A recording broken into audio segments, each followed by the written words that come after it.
everyone, we're back. It's been a while. Hey. How you doing, Andrew? Better. A lot better than usual. How are you? Not so bad. Okay, let's resume. So, continuing with this list, we are looking at Arknights character songs, mostly to look for how they portray the character in question, not so much how good they sound. Again, we know the joke. Hypergriff is a music company we just happen to use a game to promote their music. So, yeah. Andrew, some words from your part? Yeah, a couple of disclaimers.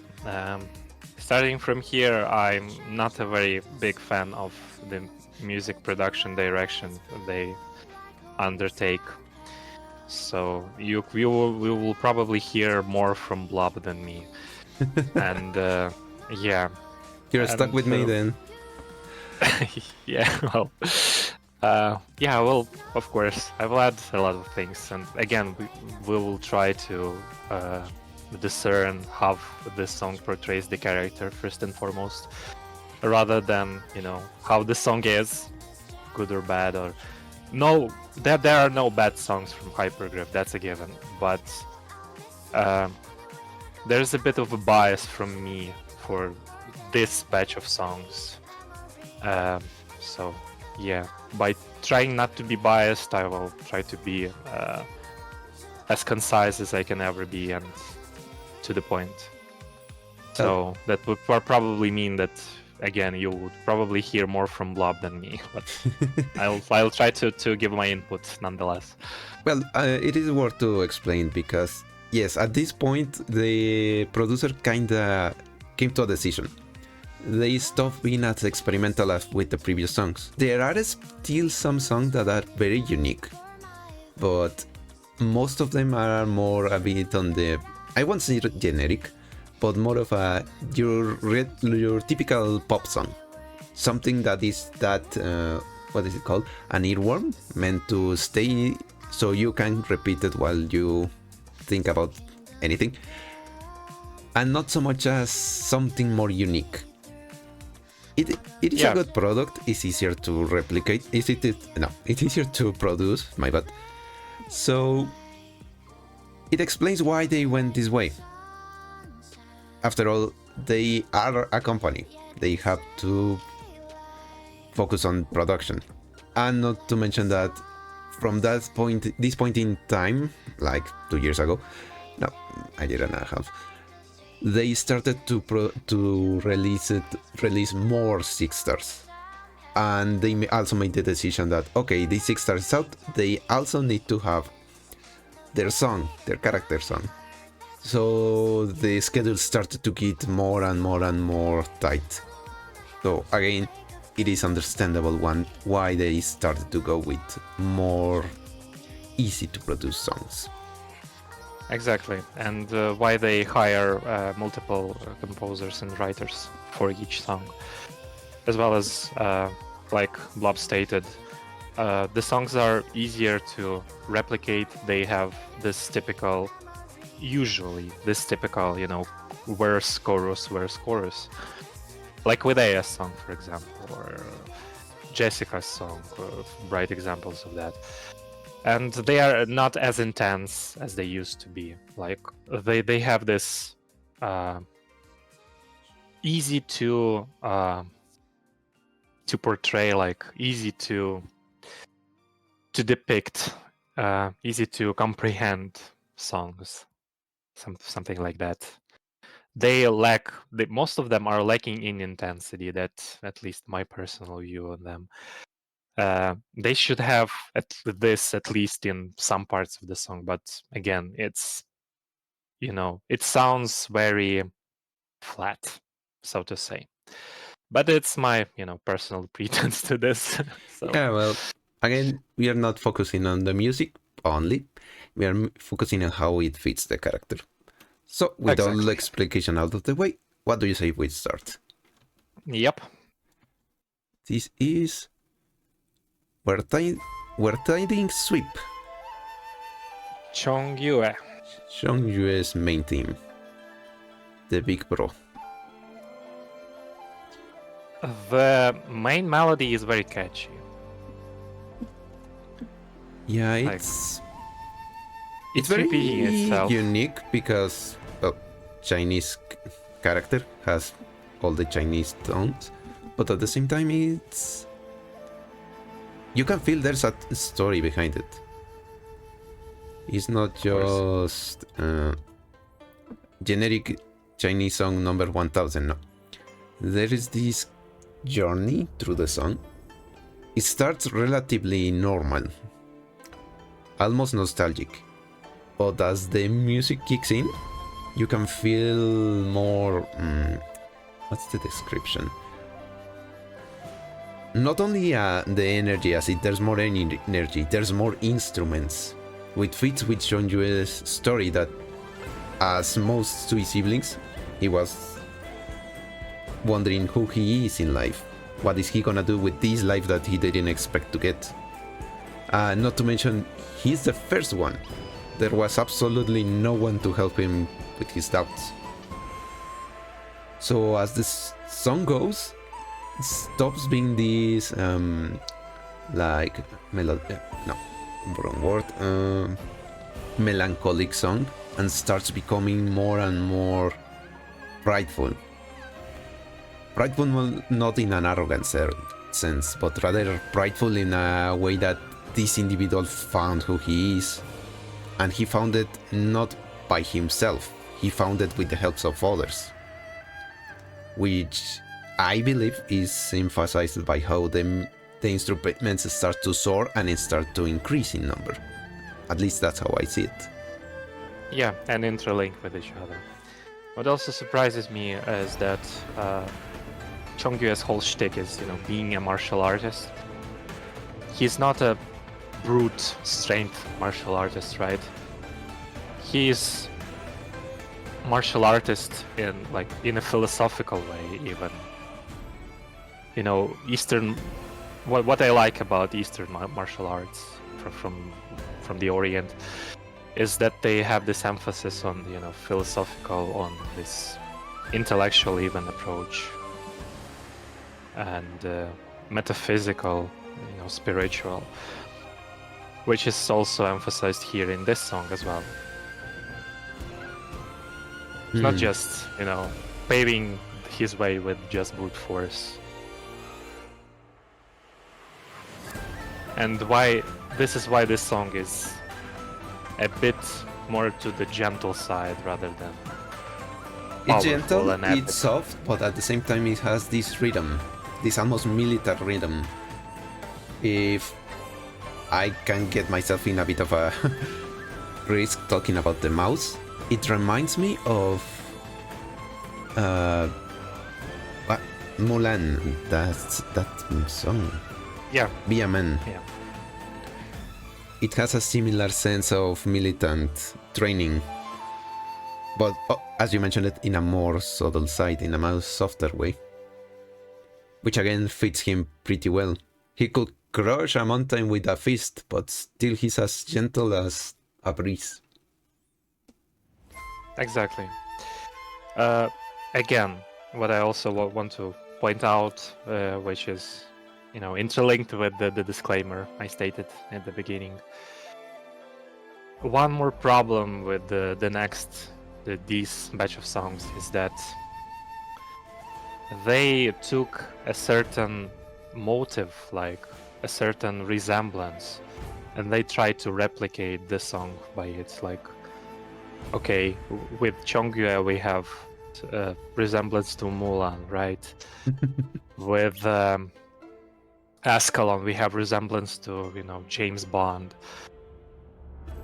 That's the problem. But again, they have a tight schedule and they've had to operate as effective as they could, so they took something and tried to replicate it. It's totally okay. What is also, I might add, is that I guess they have grown tired of doing these Chinese themes.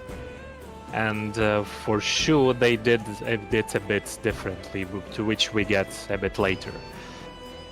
For now, it's, well, we don't have anyone after Shu, so we'll have yet to see how they do a theme for the next Sui sibling. But for now... like, fingers crossed on the cook. I really want to know another cook. yeah. Like for Ling and Xiongyu, we have this traditional Chinese arrangement. And Adam Gubman kills it, as always. So, yeah. No surprise it sounds so much like a mouse production. But, but yeah, I think this one is an S. It tells us not only who he is, it also tells us his story, which for an immortal it's not easy feat, and yet it manages to portray it pretty well. Yeah. Well, it also helped that he didn't move from one place for who knows how many years, so there wasn't much to tell, but still. So yeah. More yet to be said. Xiong gets the first S. And that was a Freudian slip. I clearly want to get Shu once her banner comes around. Same here.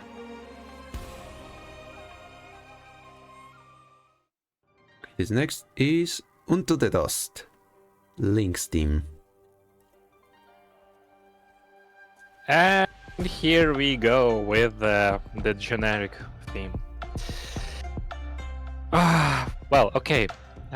It has Chinese instruments. It's electronic, of course, emphasizing on the Lungmen, more than I think.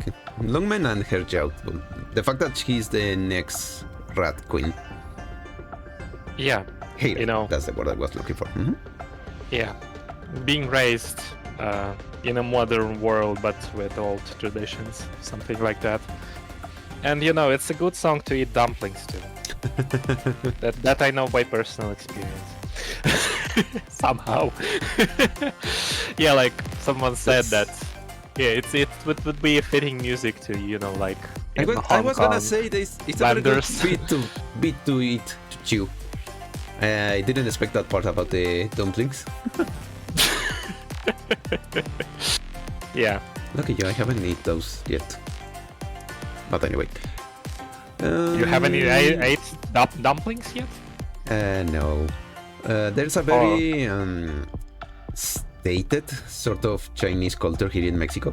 So while we can buy them, they are insanely expensive. So yeah, they're out of my range as of now. Well, you can cook one yourself. Actually, like dumplings in our country is like a traditional food, but of course we make them a bit differently than, you know, in the Orient. So, well, and yet still. You give me an idea. And make me hungry, so let's move on.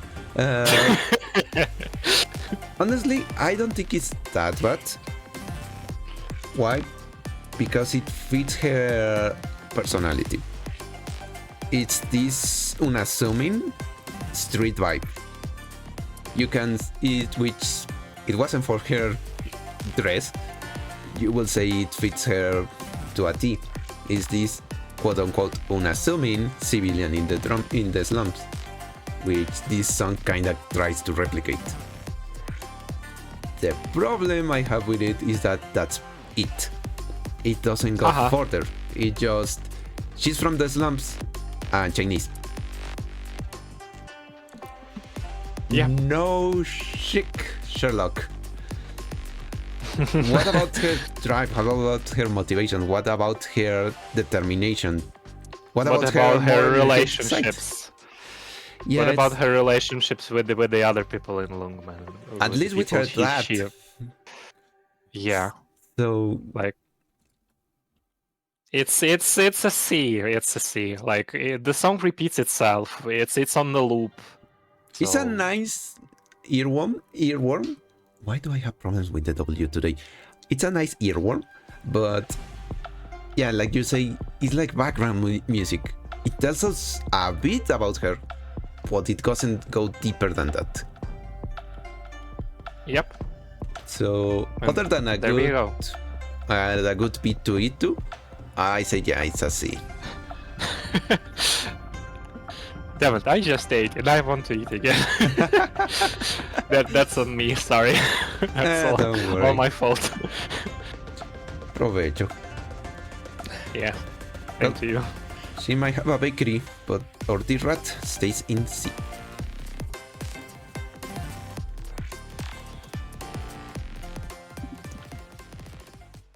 Next, we have High Mist of Spring. I always want to call her Wuxia, but that's not her name. Shibai. This is Shibai's team. Yeah.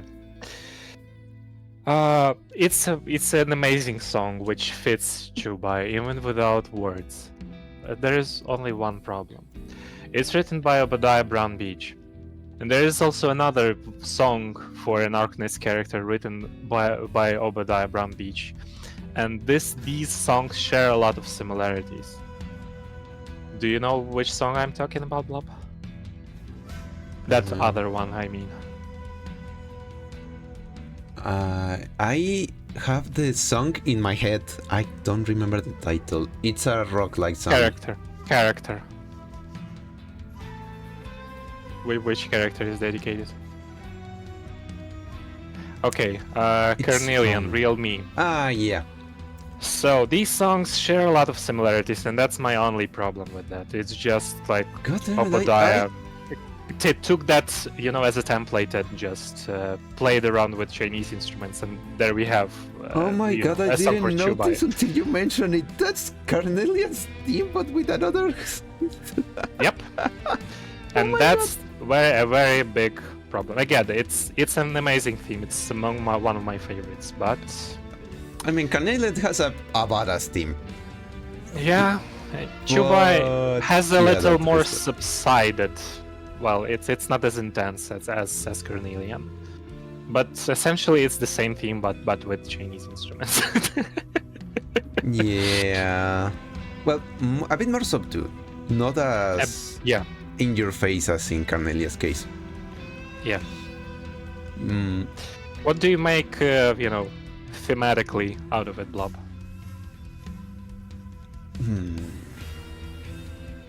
Shucks.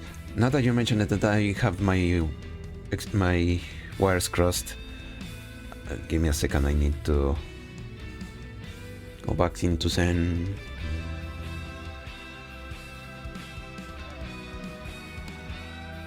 This is gonna be weird, but it reminds me of an spaghetti western. A character that is in this long run journey alone, but at the same time with a lot of skill, just waiting for the next time blood needs to be drawn. An interesting take. But there's this line sadness, especially like in this moment, which also could connect to her background, her original reason of why she went to study under Shungyue.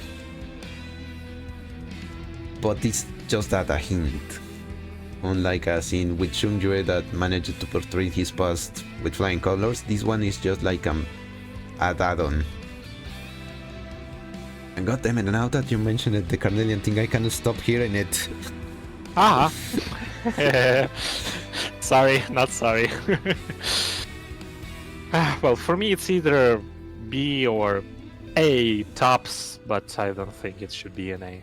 I think B is a good place. Even if we discard the part about sounding like Carnelian's theme, it's still a very subdued part of her character.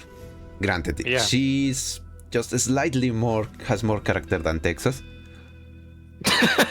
Anyone who has more character than Texas. That's why I emphasize it slightly more. So there's not much to take from. But at the same time, she's based on the Wuxia kind of character. Something more subdued does fit her. But at the same time, there's this elegance to those characters. This determination. They know themselves. They are at the pinnacle of their arts. And this instead is more of, like I said, like a spaghetti western.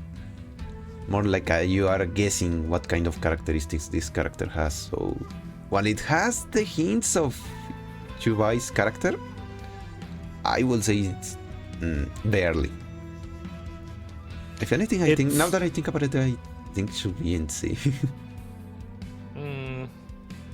I still think it should be in B. I think this theme is very naturalistic. Like, it has this, vibe surrounding it. Like, maybe not spaghetti western, but I realize where this comparison draws from. Like you stated, one has to deduce what kind of character it is. But for me, it's like,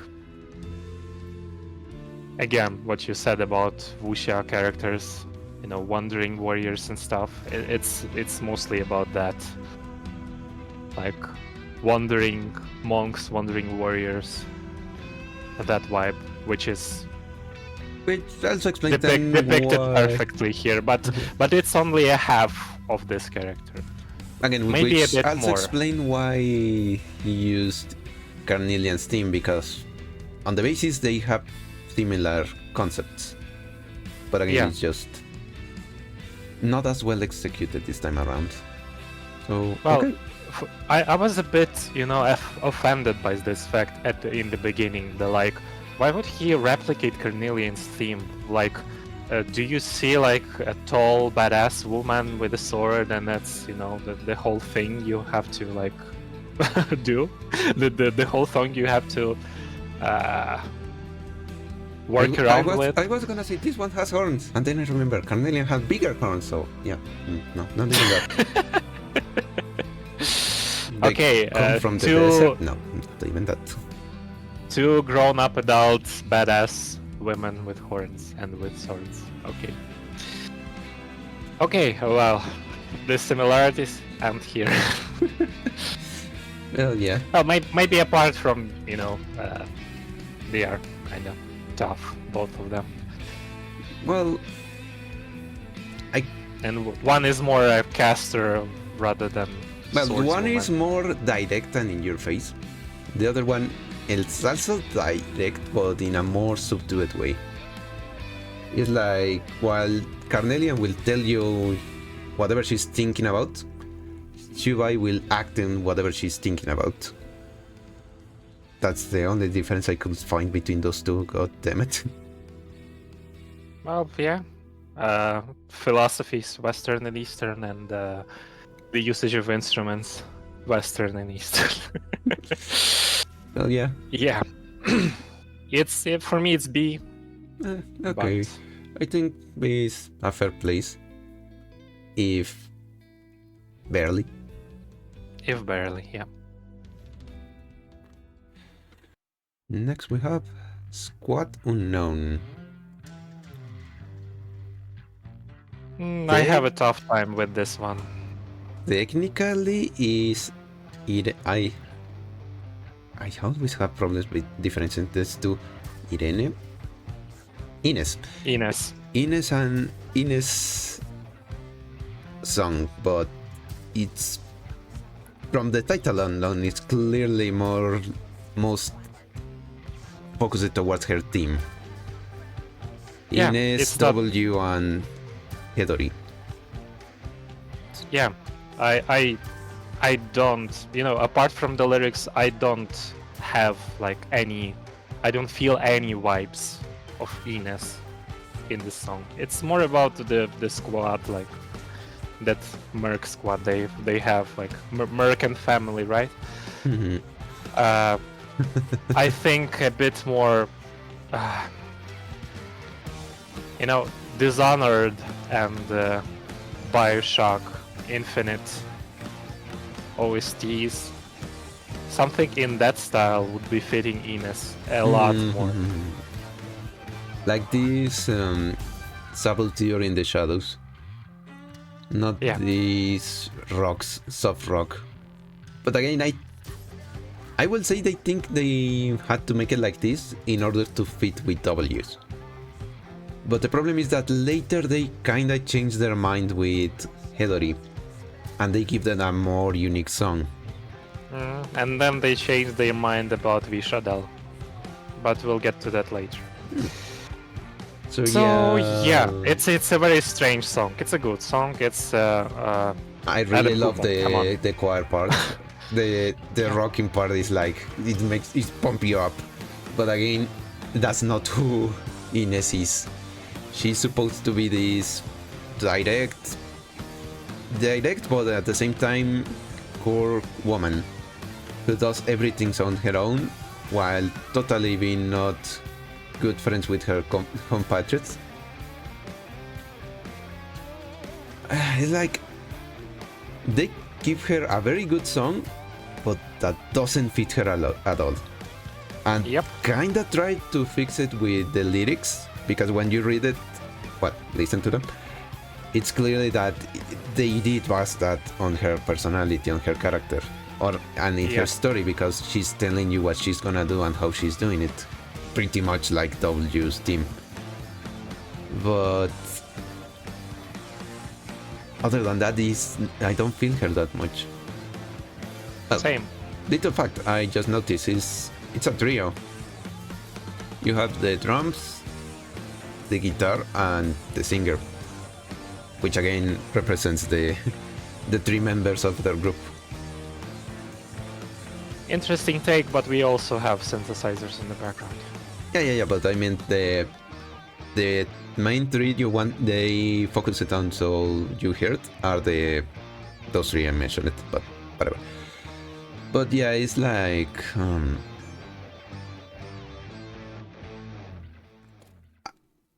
I wouldn't say it's even like they try to make her the pin that keeps the team together, because again, that's not her job.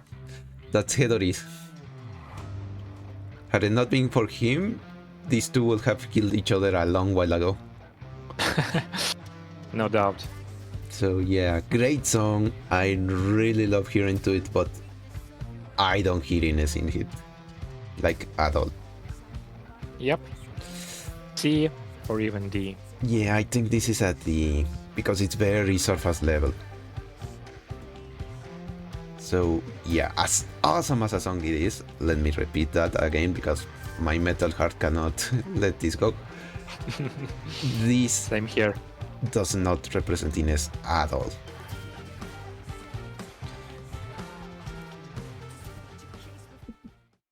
This one is Morning Dew, Momo song. Oh, this song touches some really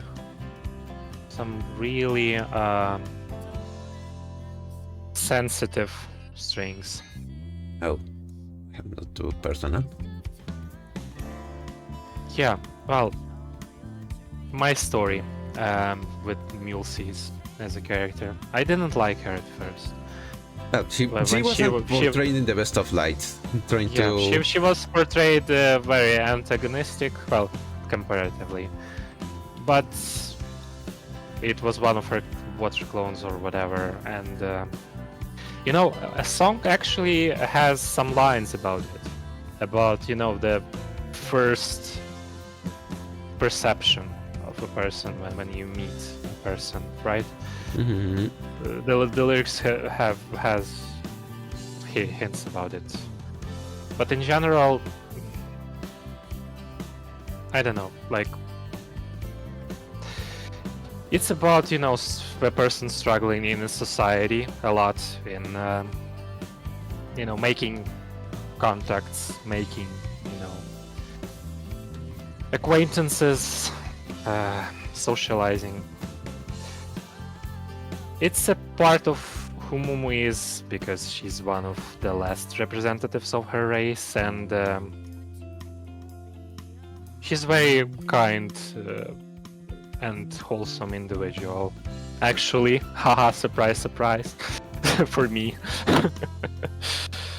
And yeah, that song is just perfect for her. It reminds me of there is a band I really liked that plays in a similar style called Poet and Process.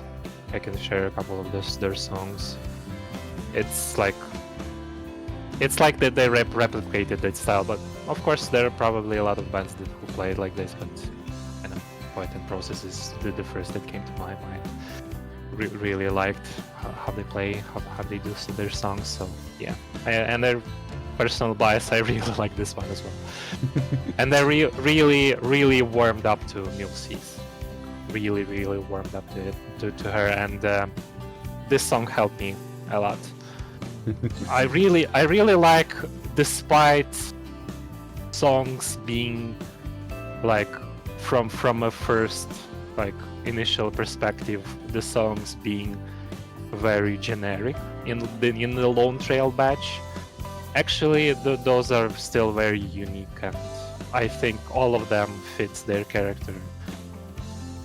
If not to a T, then at least 80% every each of them. But we'll get to that later. Again, with Mumu, well, you probably Blob can make a lot, but more and better with this being a psychologist. But you know, musically, it touches some strings that, like, it's very inspirational, at least for me. You know, handling myself like amongst people, like having relationships here and there, or not having them, you know, choosing to do my thing despite people's opinions and stuff. Like, yeah, a personal thing for me. No. It's great because that's the point of art, especially music. It's supposed to make you feel something. And yeah, this gives us this feel of loneliness, but at the same time longing. This individual that's been having to keep distances because of reasons, but at the same time wants to connect, has to make these connections with others, so almost desperately. Which is a nice contrast, because the music goes like in this ballad-like energy, almost happily. But the music at the same time goes like, the song rather, goes in this tone like almost remorseful. This contradiction of ideas, and yet managing to keep it in synchrony. What's the word in music? Synchrony. When two instruments sound well together. Polyphony? I'm gonna go with that. I don't know. Harmony. A harmony. But it's a more like a melodic term when, you know, two instruments have like melodies that go together very well. And that was the word of the day, kids. Yeah, harmony. There's this harmony despite having such different ideologies behind the song. Also, something I liked, while it doesn't fit entirely with Momo, it fits where the event where she debuted, the whole Lone Trail event, which was set in the space era. And this song has this kind of late 70s, early 80s kind of vibe to it. Yeah. Which again fits with Momo, which presents herself like this normal, down-to-earth individual. A bit direct, but direct in a kind way. She's curious. And almost sounds like a love song, which again fits for one of the few characters who actually has some chemistry with the Doctor. Yeah. It's a really good thing that they did the song this way. Especially for the people who ship the Doctor and Milkseas. Which I'm not a part of, but still.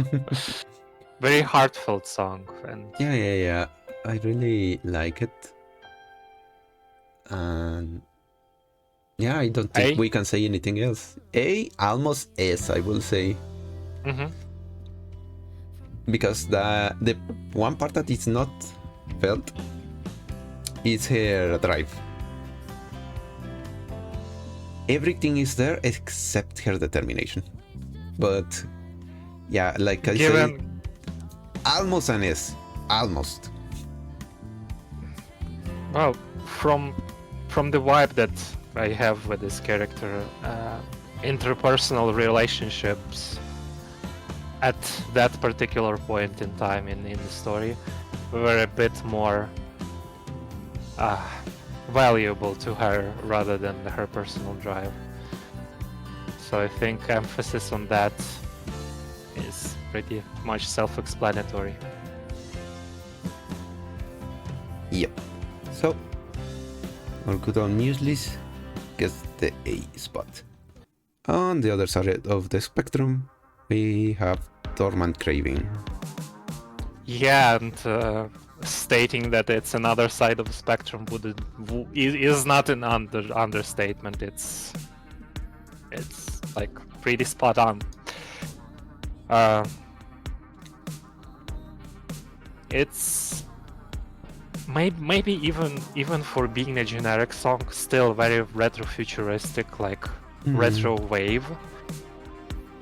But it has such a dark, thick vibe somewhere beneath, despite all that, which fits whole Heyak a lot. There's something I don't like about this song. The lyrics tells us something about her. Something that's not mentioned in the character or the story she debuted. That's her regrets, the fact that she's on borrowed time, the fact that she has this huge load on top of her, the load, not load, what's the word, weight? The weight of her, the burden, thank you, the burden of her kind, and how despite everything she still tries to move forward, to reach her goal no matter what. And I honestly that's word, but that's how mad I'm about it. And why would they call it a dormant craving though? Because she's pretty much opened up about her craving for knowledge. It's not dormant. Like that's pretty self-explanatory for a being who's on borrowed time and wants to know everything and wants to achieve everything in that limited lifespan. That's what I mentioned. I was talking about. The lyrics talk about this and how she just wants to achieve this goal, not for achieving it or whatever, but in order to pass on in peace. That's her dormant craving. To be at peace. Which again is what makes me think why that wasn't shown on the character. This is such an important part of her whole personality. Yeah, they wouldn't suffer if they made the Lone Trail a bit longer than it is, right? Fair point. I mean, we already passed the Lord of the Rings. Why not go the whole mile? Yeah, I was 12 when I read Lord of the Rings. I held this 1,000 plus pages behemoth in my hand, and I read that like a madman day and night, so I wouldn't suffer reading a bit more. But okay, back on the character. I'm a bit confused with this one though. Like I mentioned, this is such an important part of a character that wasn't portrayed, but at the same time, it's not that easy to find over her files. You have to really look around to understand it. So I will say it portrays her well. I will say even more than what we got in the game. But on the other side, it's something that we didn't knew. Something that for some reason they placed it on the song. So yeah, I don't know if you should go on S because of how well it fit her, or leave it at B because of how little we actually knew. I'm confused in this sense, so I'm gonna leave it to you. Hey, it's a middle ground between S and D. That's a fair point. After all, again, it's not because it wasn't stated anywhere in the event and in her character files. And again, you have to dig and deduce and conclude that for yourself. And well, it's a beauty of immersing yourself into a game and its characters, which in Arknights' case is, one of the many pros. This whole process of immersing into a character, which is very rewarding, such as us being here and using a spectrum of music character themes to do just that. But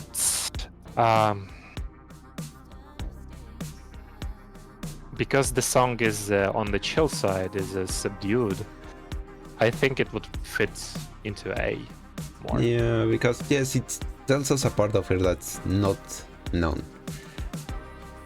But it doesn't tell us about the other half of her, the part that we are always seeing in the game. The V-word face that wants to not even try to hide how much contempt she has for pretty much everyone she meets. So yeah, I think A is a good place because yes, it shows a part of her that's pretty hidden, but at the same time, ironically, it doesn't show her regular self. So yeah, I think A is a good point. Well, at least now we know why it's dormant craving.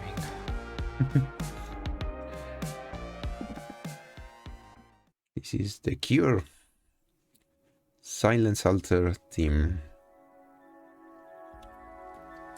Or how I like to call it once I properly listen to it. Silence out as a mother. Or, well, surrogate mother. Well, as someone stated, Silence and Saria are the cure for Ifrit. I don't know, but if I honest, now I see it in another light. Okay, let me explain. I think Ifrit is the cure for them, because they were so focused on the problem that they couldn't focus on what was around them until Ifrit just told them, shut the F up, look at what's happening right now, which happened twice, well actually thrice if you count Rasmantis. But Ifrit was the one who made them face each other and be honest with one another. So I think the cure in this song is not silence, neither her determination. The cure is Ifrit, the connection between individuals, not just closing up to just focus on the problem and trying to solve it, but working with others, having connections, having this this social network to support you and help you to finding the solution. Which, well, who could have said it better than a psychologist anyway? So yeah, it also works in another way around. So with Ifrit being an actual cure to Silence and Saria, and for being an MVP of the entire event, being the whole voice of reason for multiple characters throughout the story, which is surprising coming from Ifrit Alter One HG. Yeah. I'm going to like release my Ifrit song very soon. So yeah. Shameless promotions. Shameless promotions again, yeah. So but yeah, Ifrit was the highlight of the event, and it explains the title card, the title of the song, The Cure. As to how it fits, well, Silence is singing about, this song is about silent feelings towards Ifrit. She is this individual, she tried to heal, she tried to, what's the word, secure, almost like ironically, as a mother hen trying to look after her chicks. But as the song goes on, it starts to take this different feel. It's no longer trying to protect you, it's trying to move on with you. Guide you. Yeah, trying to finally stop seeing you as something I have to solve, and as the child I decided to take on. And once I realized that, I also have to admit I got very teary-eyed. I'm very weak to mother stories. I used to be, but not anymore. Well, Sadly, we all have our own stories. Yeah, while I totally get what you mean. I totally understand where you're coming from. First and foremost, Silence is, a doctor, researcher, and taking Ifrit under her wing is one of things that motivated her to go even more towards finding a cure from neuropathy, right? For the sake of her own surrogate daughter, right? More for First like and her foremost, guilt, at least in the past, but yeah. Yeah. And even if it's probably impossible, she would still try her best for the sake of that person. And this driving force would eventually, if successful, would benefit to many other parents and children. But it's more on the idealistic side. Well, It's so somewhere in the lyrics I found this theme that there is a hint of with whole Rhine Lab event thing, with the whole Rhine Lab inter-department relationships. Silence at one point refused to depend on someone rather than herself in order to achieve goals. There's also a motive of that in the lyrics. That's what I wanted to point out. Yeah. So yeah, it fits Silence, it fits the story, it tells us a lot. But I don't feel it's perfect. Like, yeah, it tells us a lot about Silence, her regrets, her devotion to this child, and her determination to move forward. But like you said, it's in this sorry, which word you used? Romanticized? No, it wasn't that one, but let's go with that. This kind of romanticized way, which it makes it feel like not fake, more like the word that comes to mind, the example that comes to mind is an ice glove. This vision of how it's supposed to be. Almost like she's starting to realize what she did wrong. She's starting to fix her mistakes, but she's not all the way there yet. So yeah, it's like a midpoint, not entirely showing us who the character is, but at the same time not being shy about showing a lot. Don't know if I made sense. It's okay. You make total sense. So, yeah, it's either B or A. Yeah, I think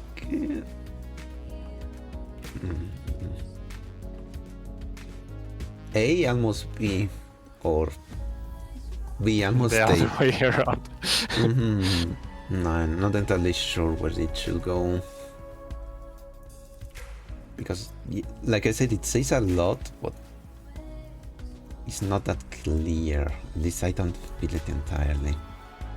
but at the same time tells us a lot, so I don't think that it should stay in B. So I think A is a good place. It has a good feeling about silence, but it doesn't go that deep.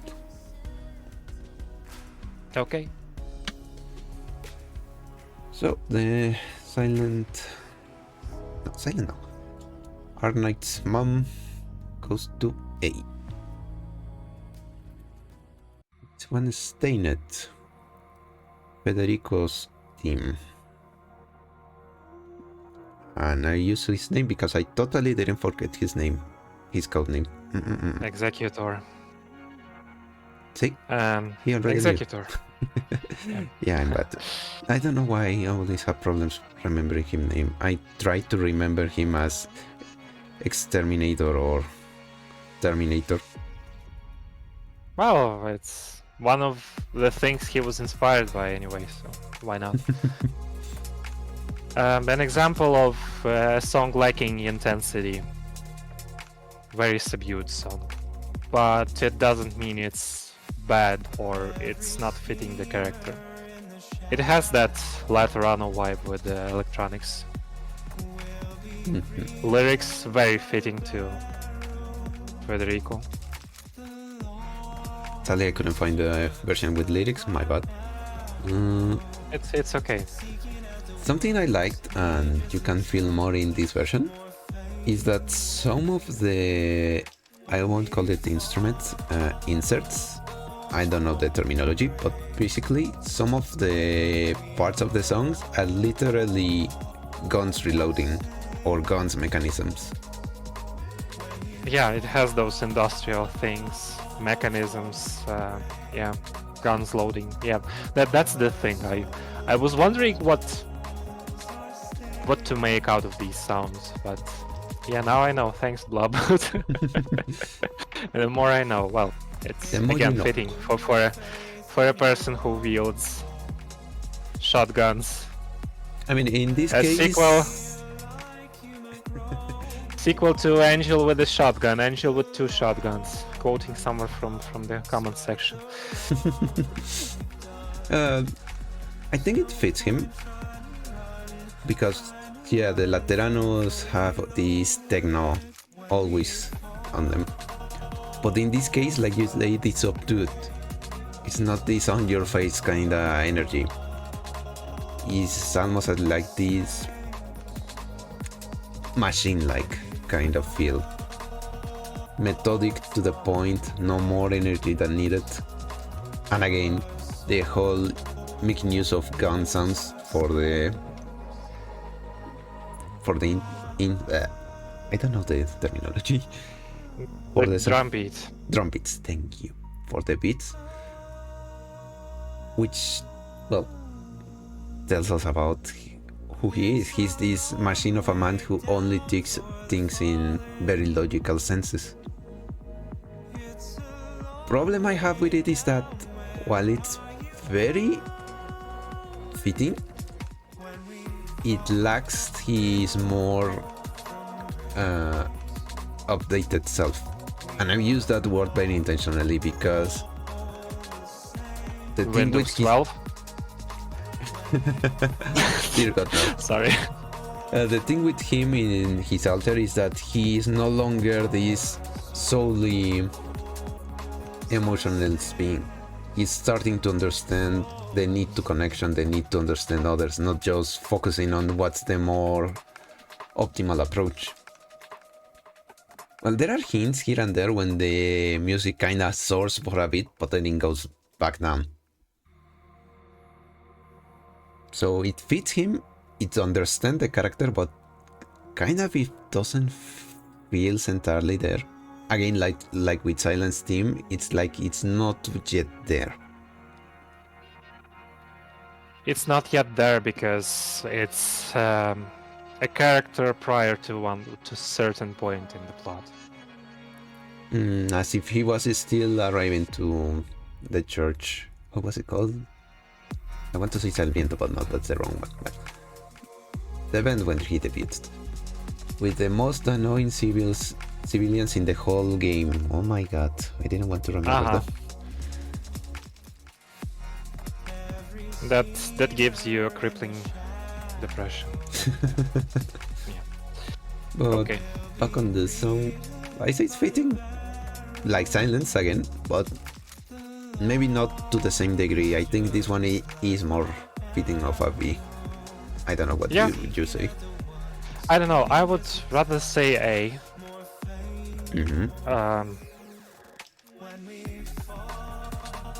Just because in general it fits personality, but again prior to a certain point in the plot.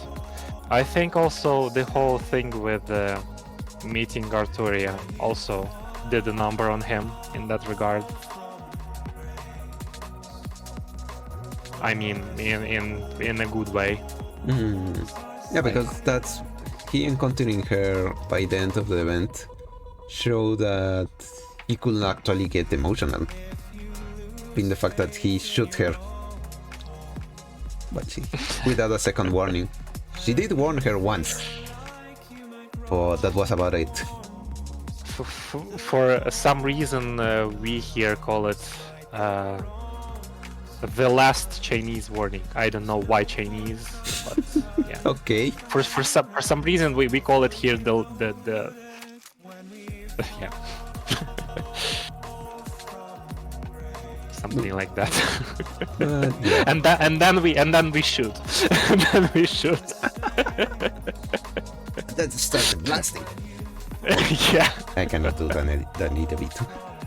But okay, considering that, I think it does fit in A. Subdued and to the point. That's Executor, alright. This one is Mortal Eye. Typhon's song. Also an example of a subdued theme. This one also has a bit of a...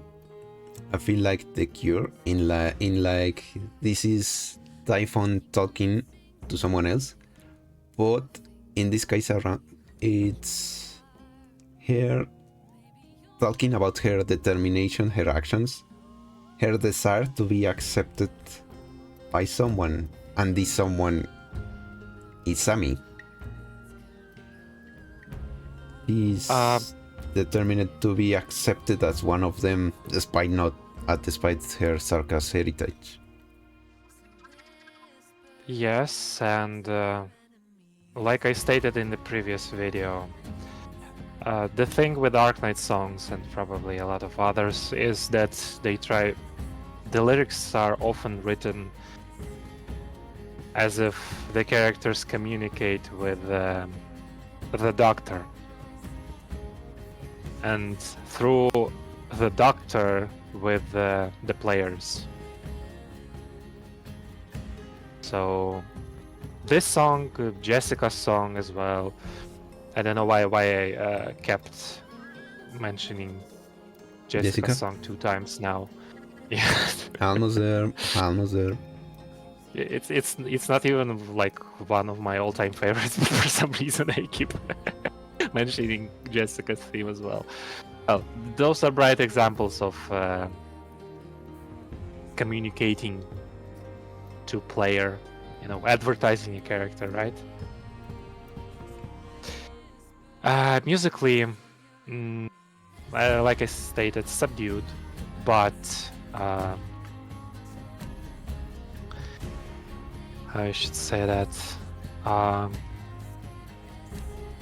it has that Nordic feel for sure, with tribal chants and vocals in the background, with this chanting folk-like choirs. The time signatures are a bit odd in the chorus, which is very peculiar, but I really dig that.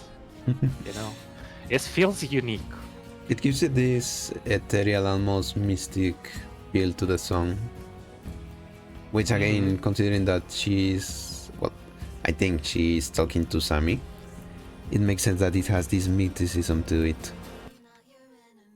And that line is what makes me think that she's talking to Sammy. She's telling about how she's fighting, how she's trying to fit in, how she's fighting the enemies of this individual. And then in a sudden moment when there's no more music, just like the line, "I'm not your enemy," like trying to plead to be accepted. Which again fits with Typhon. Is this young girl that despite the hand that she was dealt in life, she's still doing her darnest to be accepted as one of the people who accept to kind of adopt her to the land that is now her home. Which Okay, now you convinced me that she's talking to Sami rather than, the doctor. to a player. Yeah, through the prism of Doctor. Okay, then a new one talking to us, the players, through the prism of Sami. Okay, that's a new one. It's very uncommon to use other entities. Like I mentioned, it fits her because, well, Sami is one of the few places where saying "I want to talk to Sami" is something that can be taken literal, because the spirit of Sami lies in somewhere in the woods. I mean, it's not the only place that has something like that, as Kejera, but is the one where it's the more with the most mystic approach, where that saying something like that kind of makes sense.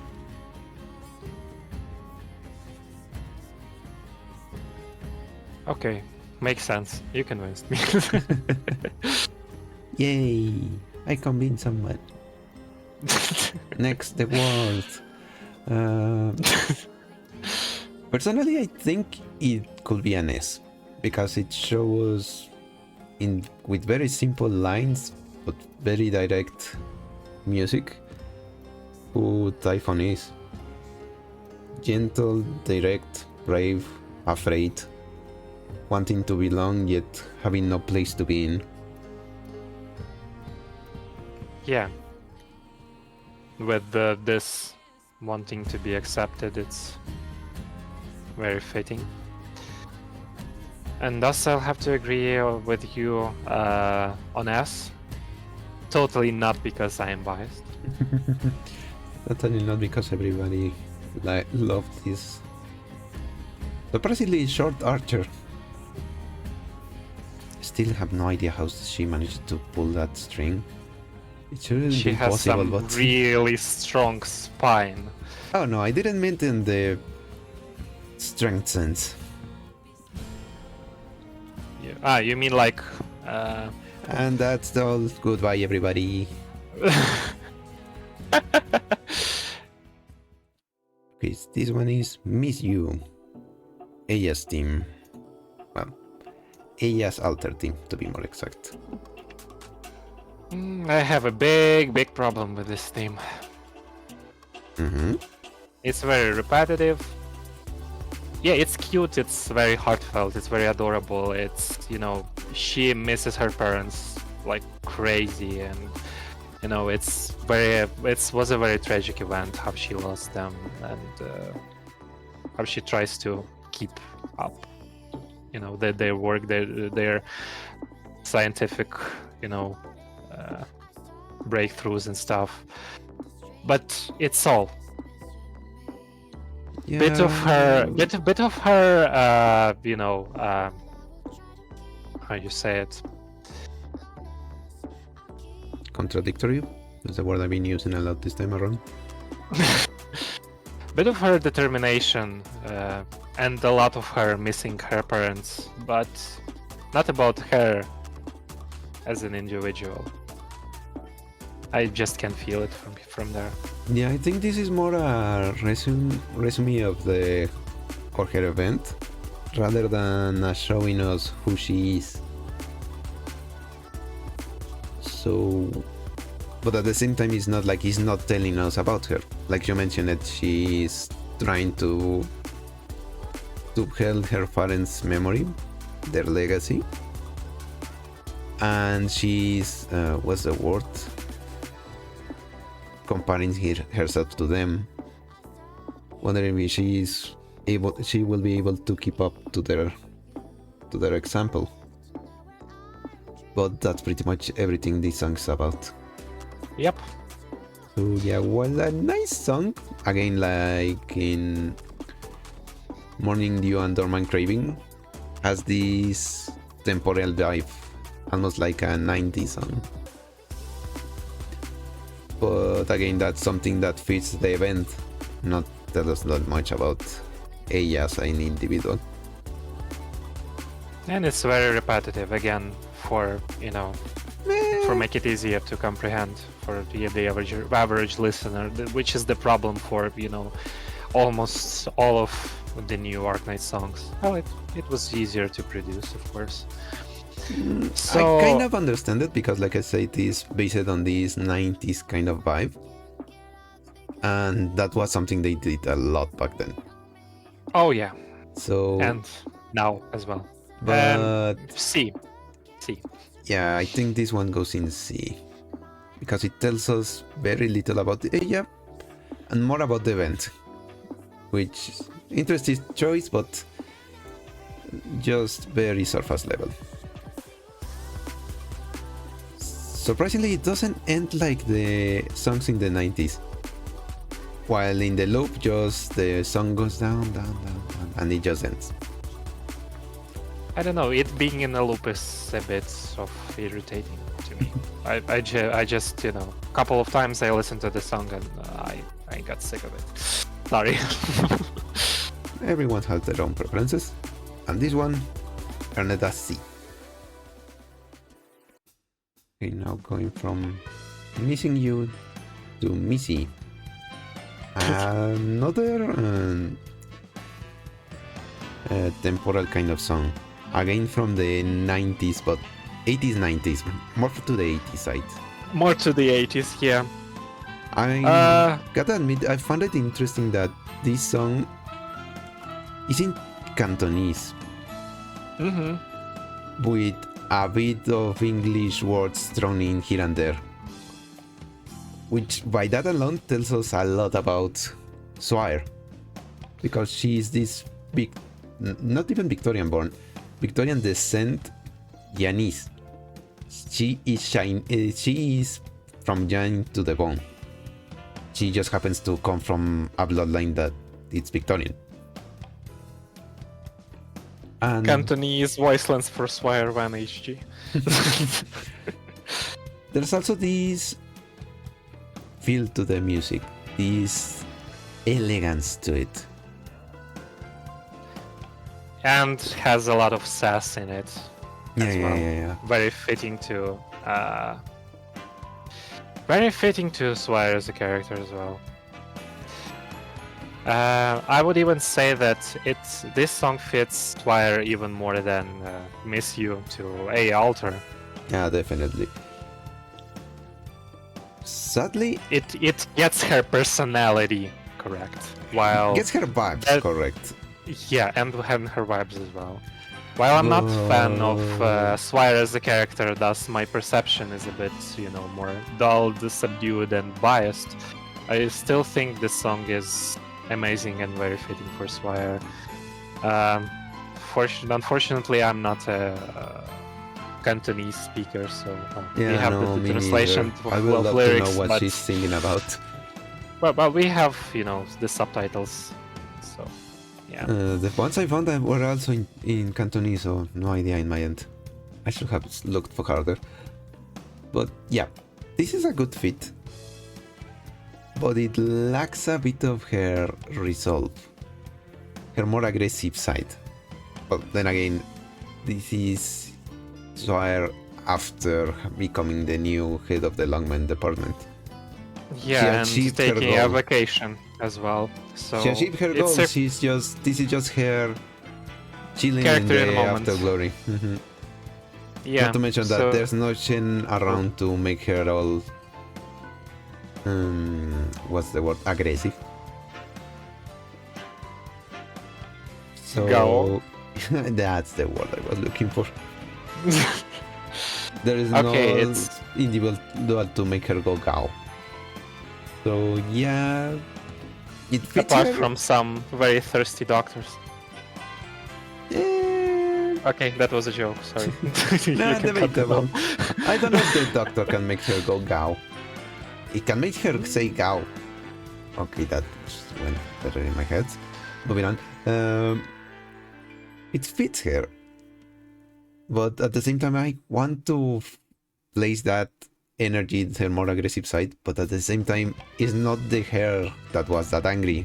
Because this is the alter one. So I'm a bit confused. I don't know if it should be on B or on S. S because this depicts her moving on with her life and becoming a more centered individual. Just as determined before, but now with bigger goals in mind. Just because he got her goal doesn't mean her job is done. On the other side, the life goes on. I still want to place that energy on her, despite, again, not being that character anymore, so it's gonna end in you this time around again. Okay, well, since we agreed on taking the character as a whole, I think it's B. I'm surprised. Why? Again, subdued. Lacks in the energy. She's just chilling, being even a bit melancholic about it. You know, it seems that from the vibe of the song, at least, yeah, she wanted to become, you know, to get the higher position in the hierarchy, right? She wanted to be the superintendent. She was next in line after Chen. But it's obvious that she wasn't planning on getting the position the way it happened. Yeah. She got the position by essentially Chen leaving her post. So she was next in line and she was appointed. And it seems that somewhere hidden beneath her, she feels like she isn't worthy enough, because this isn't, you know, something she worked for 100%, something she wasn't putting herself, dedicating herself 100% to.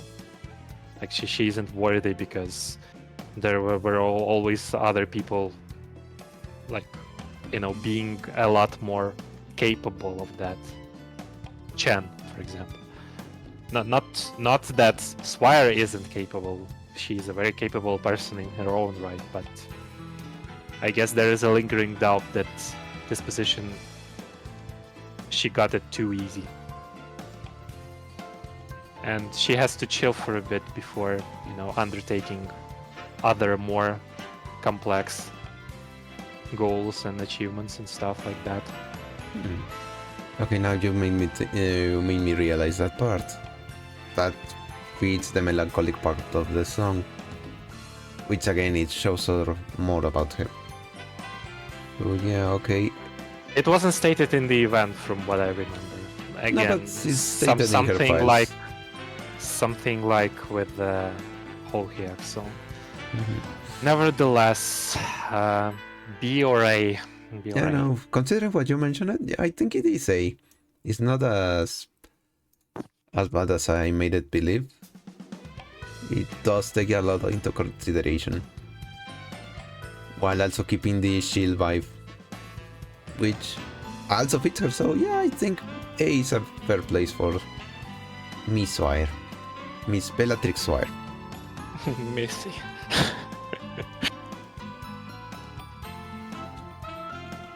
Missy. Sorry, I have to say that now. Moving on. Now finally we reached the song you have been waiting for some reason. For some reason, I don't even know. Water Quench. Jessica Alter's theme.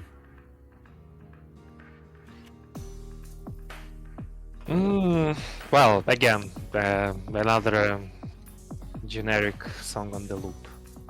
Despite that, Um,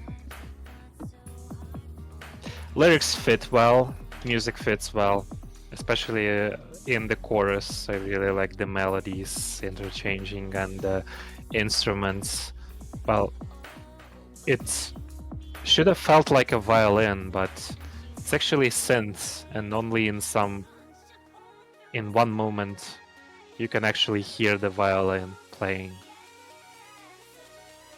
But in general, it's more like an electronic pop song, and kudos to Christina V for handling her vocal role as well. Like, I'm a huge fan, so yeah.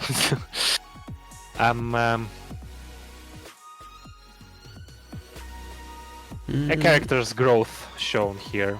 Yeah. It's a good interpretation of what Jessica went through. How she has this new determination to just not be someone to stay silently by while people suffer before her.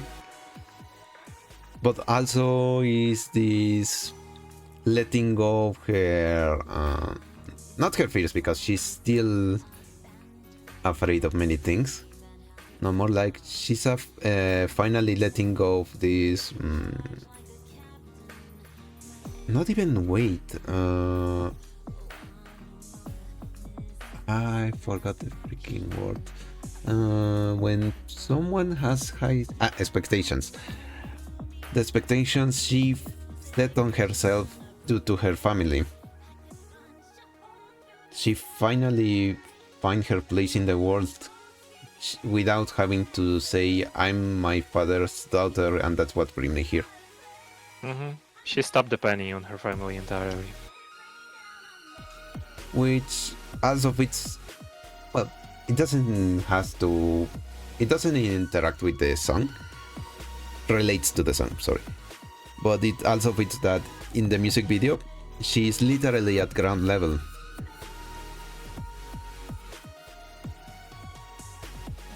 Yeah, the visual aesthetic fits that as well. She's a person serving other people. You know, like a good sheriff she is. Yeah, I think it fits well because it doesn't have to be this over-the-top, super energetic song like, let's say, Blaze. This is Jessica we're talking about. Mellow, almost melancholic, kind, soft, but also with this energy behind everything and this determination to do what she believes. So I think again, kudos to Christina V for handling that more energetic part in the chorus and in the the bridge before the chorus. Mm-hmm. Not to mention that there's also the feel that this is an ending song. Like if you watch a movie, this is the song that will play during the credits, which again fits with her. This is where the scary cat part of her life ended, and this is also where her new life begins. So yeah, while maybe a bit generic on the song side, regarding the character, I think this is an S, because it shows a lot of the character growth, her determination, and her beliefs, not to mention her will to move forward beyond her family's name. Totally agree. This is an S. So the Satkato gets the S. No wonder I kept mentioning that theme. It was your own brilliant sleep. Perhaps.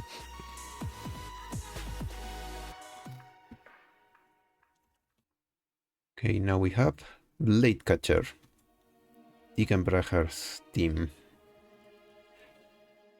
This one surprised me because I expected her to have a more. No, not that one.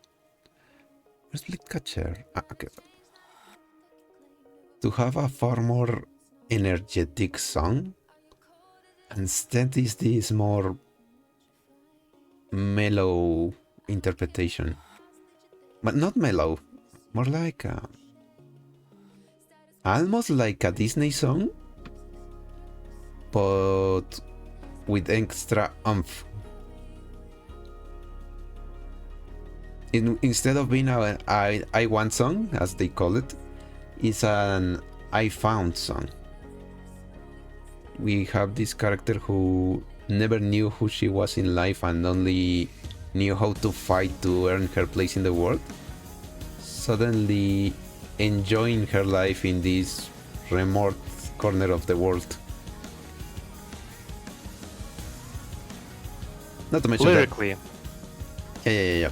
Not to mention that the lyric literally spell out that she will bear everything in order to defend this new place. Clearly it's talking about Ensiodes, but what she's trying to defend is not specifically him, but rather Kiera, the place that finally accepted her. And the energy of this music, well, they had to put her kid somewhere.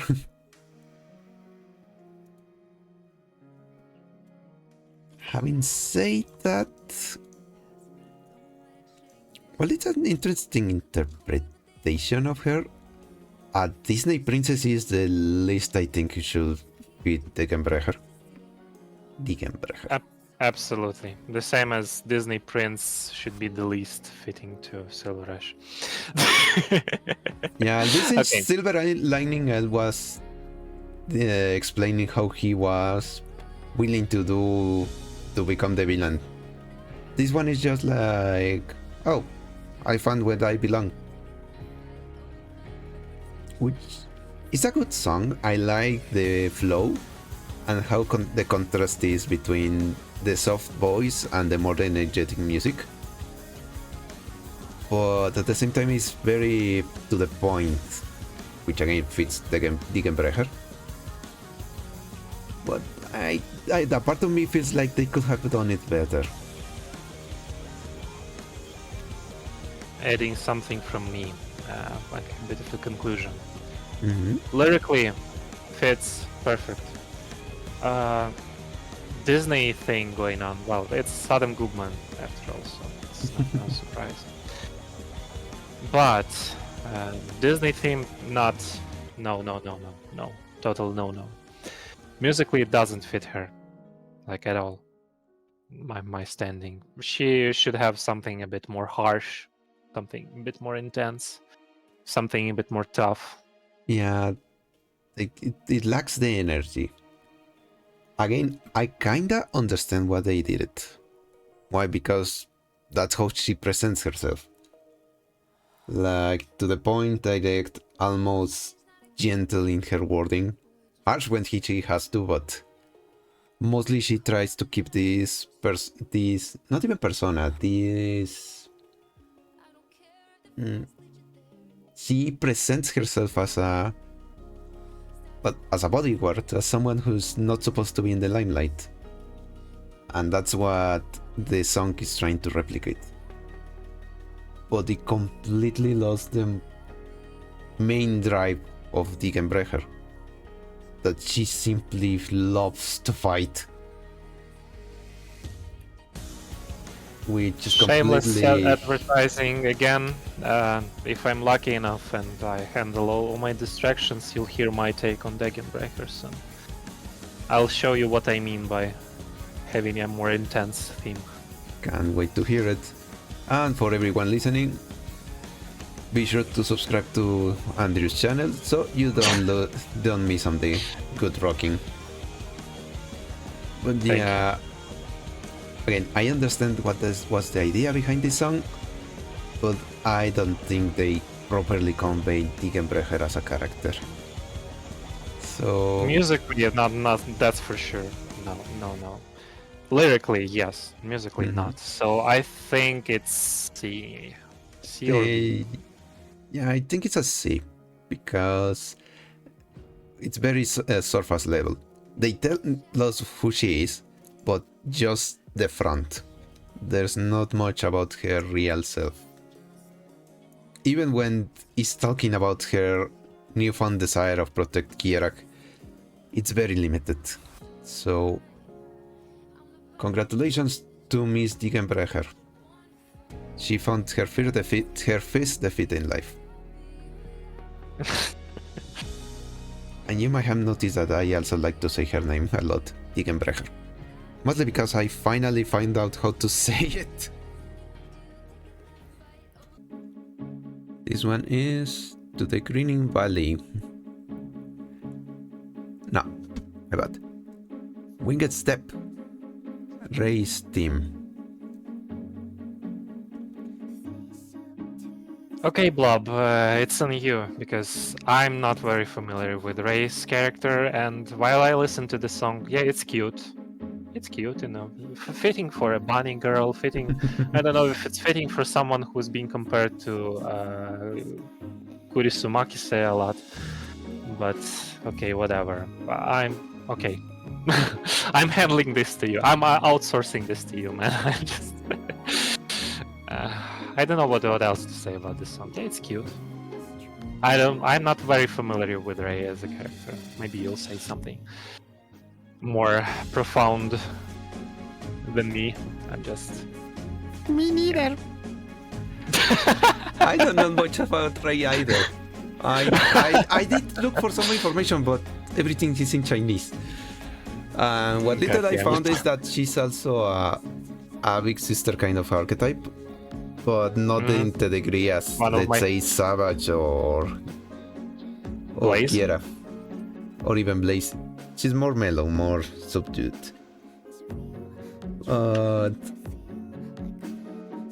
If we go by the song alone, well, yeah, it kind of fits the image I have of her.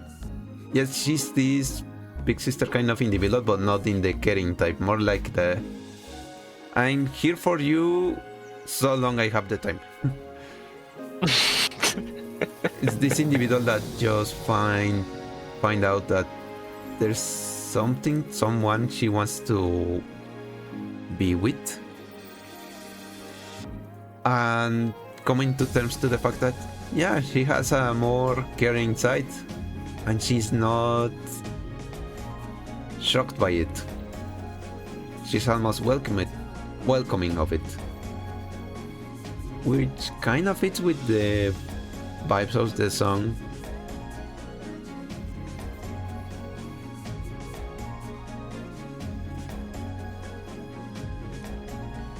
And with this, we put it... I don't even know where. Well, this is not our fault. We should have studied more about who Rei is as a character, as an individual. But I think we can leave it at B, because not because it doesn't fit the character, but rather because we were the dum-dums. B for Bunny Girl. Yeah, well, the event is only a couple of weeks away on Global, so yeah, we'll have to rectify that mistake. How bad we were in our assumption, but yeah. And considering I'm more fond of Wormy than Ray from that event, and I'll aim for her, I'm just, not very hyped about the character.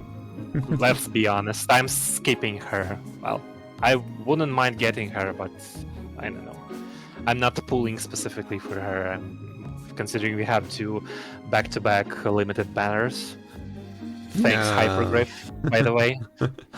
Yeah, the next one is supposed to be... what's it called? Zoala and Shu. Yeah. After the Greening Valley, yeah. So yeah, we are dum-dums, and we'll have to have a more profound research on the character, which we will have when the event drops in a couple of weeks. So if you'll excuse us, we're gonna as an honorary, as an honorary thing, we'll have to leave it in B. Yeah. B for Bunny Girl. B for Bunny. And sorry Rascal for those Doctor. The Rascal Doctor doesn't dream of Ray Bunny Girl Senpai or whatever that anime name was. I didn't watch it, but I remember that silly name. So yeah, a funny reference. Here you have it. I was gonna go with that is all, folks. Okay. Yeah. By the way, I just realized something. I was like, why are I'm pulling from way behind? Didn't I you organize missed. everything? No, You missed I forgot Sturmane, to. Herbst, and Huderer. Yeah, I forgot to list them. Like it's an okay. event. Why? I don't know. Give me a Don't second. worry. Give me a second. Don't I worry. actually set it up. Which is weird. I swear I did. Had them I guess ready. you'll have to cut those and mix them later. Nah, I can always just leave it as it is. Or leave it as it is. No one wouldn't mind, except for the guys who would make timestamps, since you're not going in chronological order anymore. Yeah, people will those CDC. Those will be Uh-huh. I will be the bane of their existence. Ah well. This is settled into Ash. Hedori's team. Okay, fine, I will say his actual name. Hedor's team. There, I can actually say his name, but it's not as fun. Yeah. This one is the one of the three of them I like the most. Because it feels more personal from the vibe alone. Though this also has the same motif as the other two. It doesn't tell us much about the character, but more about how he played his part during the whole Victoria plot, per se. While W is in your face trying to blow shit up, and Ines is trying to act in the shadows. He is the double agent. He's the one who infiltrated Teresa's court army. I'm gonna go with army.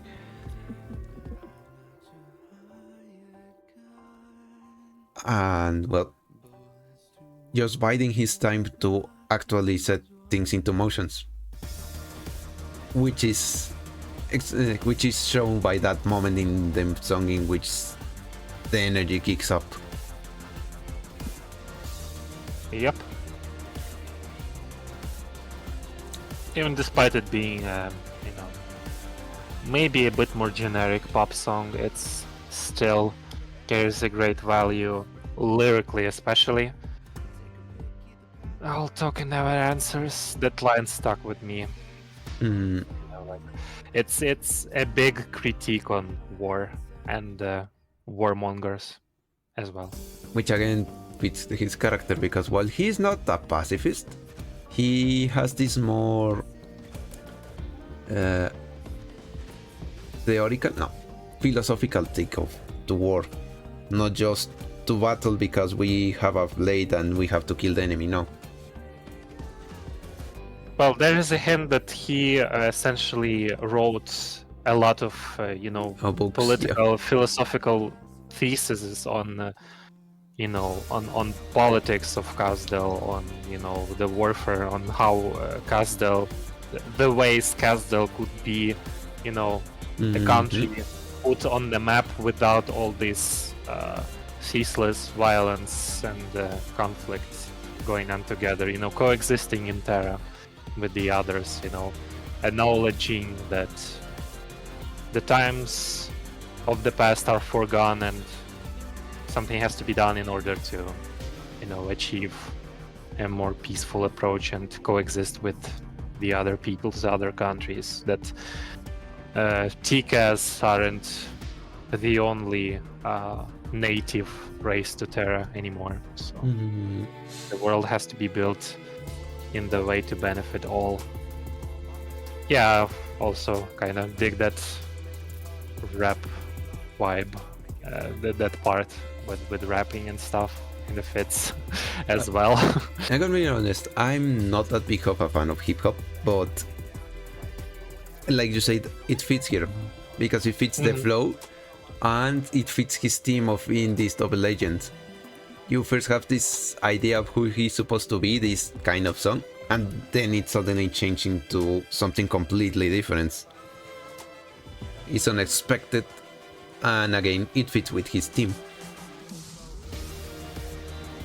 Yeah. And as with his voice actor in English, there's this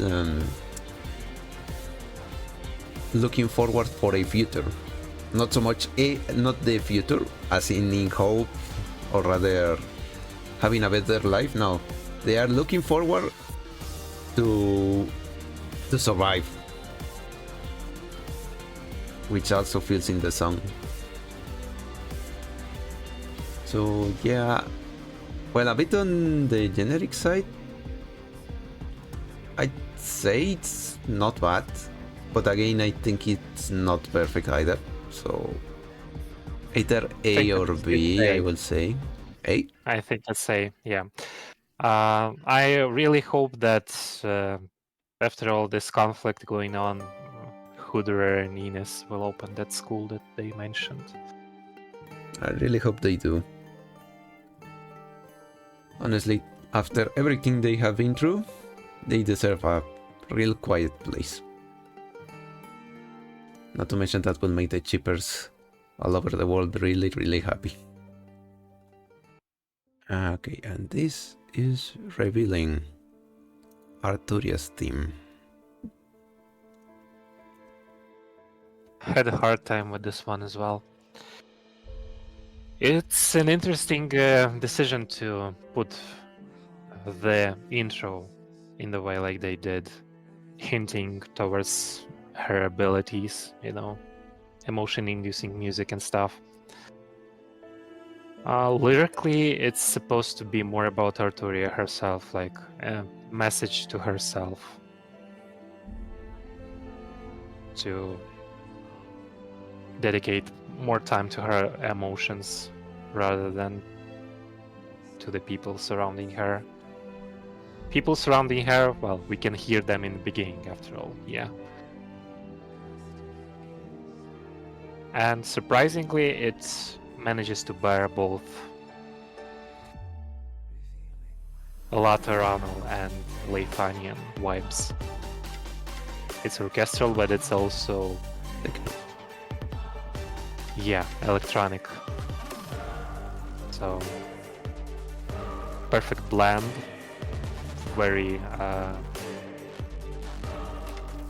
connected to the lore, the musical lore they created themselves. So it's a very fitting theme for Arturia post Zwillingssturm in Herbst, I would say. It's a character growth after all. Yeah, this one is also like Jessica's, as in this is a character after the events. Well, technically it's how we receive the character as they arrive to Rhodes. This is her finally realizing that the reason she was so interested in the feelings of others is because she has not felt her own emotions. Almost as if she's the same as Federico, but while Federico went on a more strict route, he went trying to understand the emotions by feeling the emotions of others. And in the song we can feel this kinda regret at the beginning.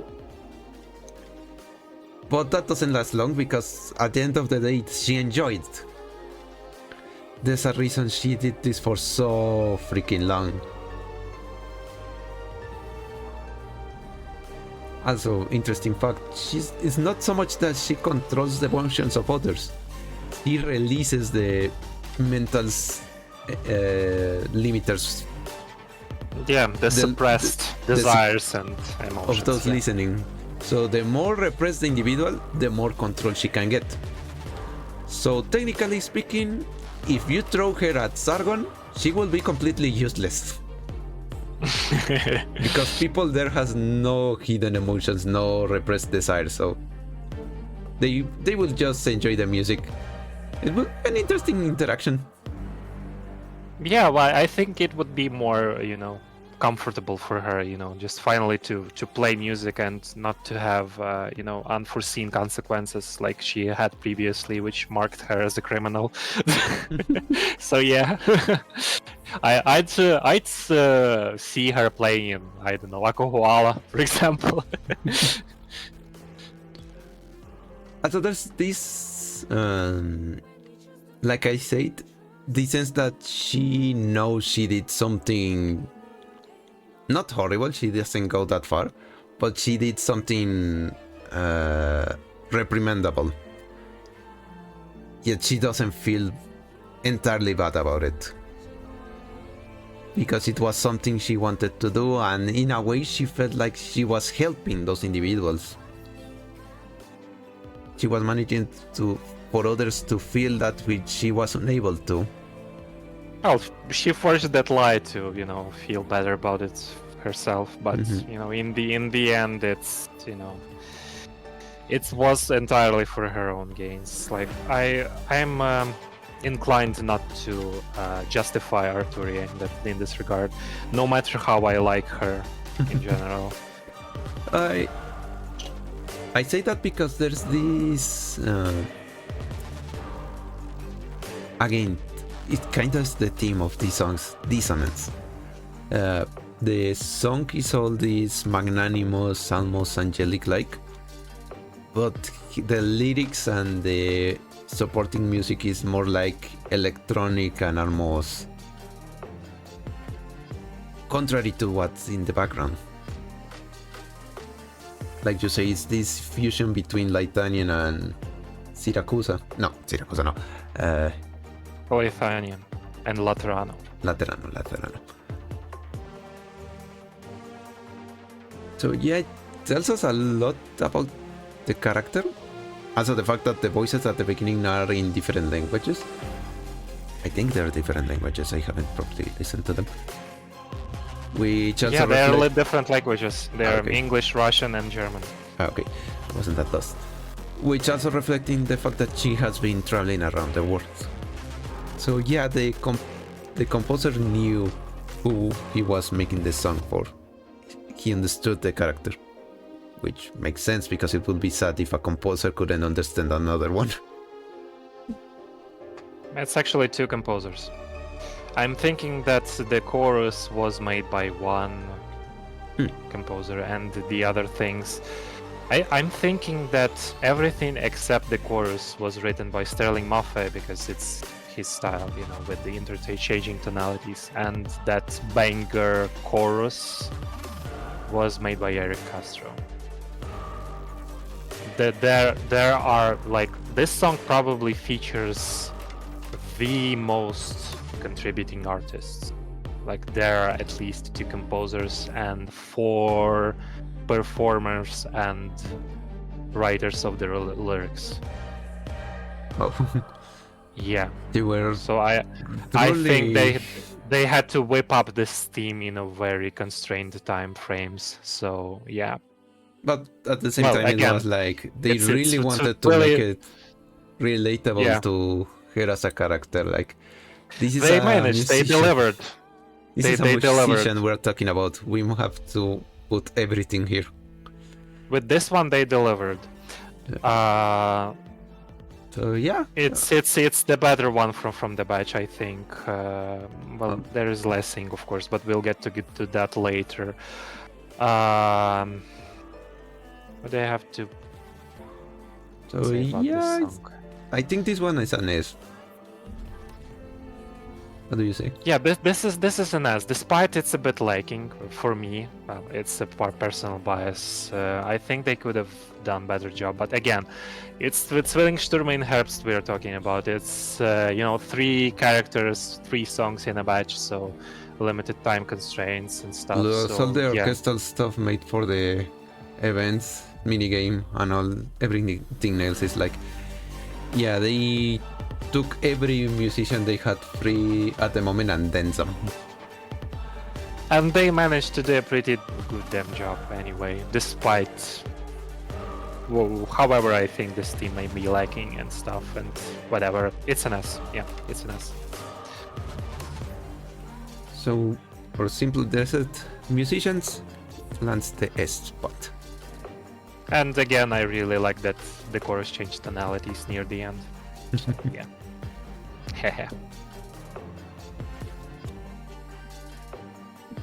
Gotta love a good chorus. Next one, it's Illuminate, Viviana's team. I'm gonna be blunt. Very meh. Not even mediocre or bad, just me. I'm sad for Viviana. After all the hype she earned during the Casimir's event, her release was just that. A big meh. You mean like meh, right? Yeah, meh. Okay.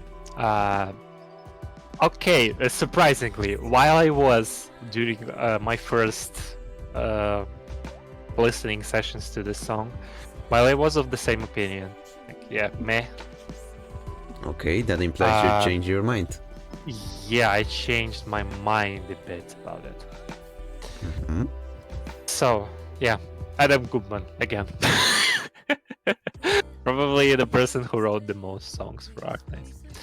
But anyway, I really like instrumentally those, synth bells parts, like frolicking candlelights. Really like that stuff. That's that an melody, interesting mental image. Frolicking candlelights. that melody, like made this song for me actually. Like this melody is what musically made the most sense for me, and I was holding up to that the most. And then I was listening to the lyrics and the motives of the German phrases that were said in the beginning and in the end, and this phrase got stuck in my mind. Die haben nur dieses Leben und schweigen und das Licht. It's very symbolic to Viviana as a poet, as a swordswoman who were fascinated with the Kazimierz Knights and participated in their nightly jousts, right? So yeah, and the lyrics also say what you want, say what you need, mean what you say, like her ideals, what she's want to what person, what people would she want to meet, she want to interact with. Maybe shippers rejoice, maybe she means Margaret, I don't know. Oh, what maybe could this possibly is make you believe that? Maybe this is her idolizing Margaret. I don't know. Again, I'm not into all this shipping stuff at all, but I don't know. Perhaps, I don't know. maybe like Hypergriff is aware of not only the memes, but also the shipping communities, the shipping they do, and perhaps they made a little hint in the lyrics for that. I don't know. It's at least my theory, my take on it. That's just a theory. A game theory. Wait. Wrong program. I like this song a lot, but it's still lacking. Like with the modern current Arknights direction, it's still lacking. So my opinion would be B for this song. You're very kind to this song. No, I was gonna say it's D. I didn't feel her at all. It's just very generic. I almost felt like it was being artsy for the sake of being artsy. Artsy? I don't know how to say that word. They tried to make it interesting without actually focusing on the character. With again, it's surprising considering his story, because that's exactly what happened with her as a knight. But yeah, I don't feel her at all. Maybe I feel a bit of that, not even determination. Interest? No. When you want to feel in someone, not feeling, follow someone, example, what's the word?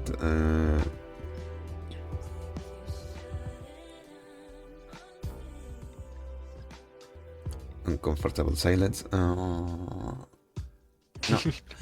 You take your time, okay.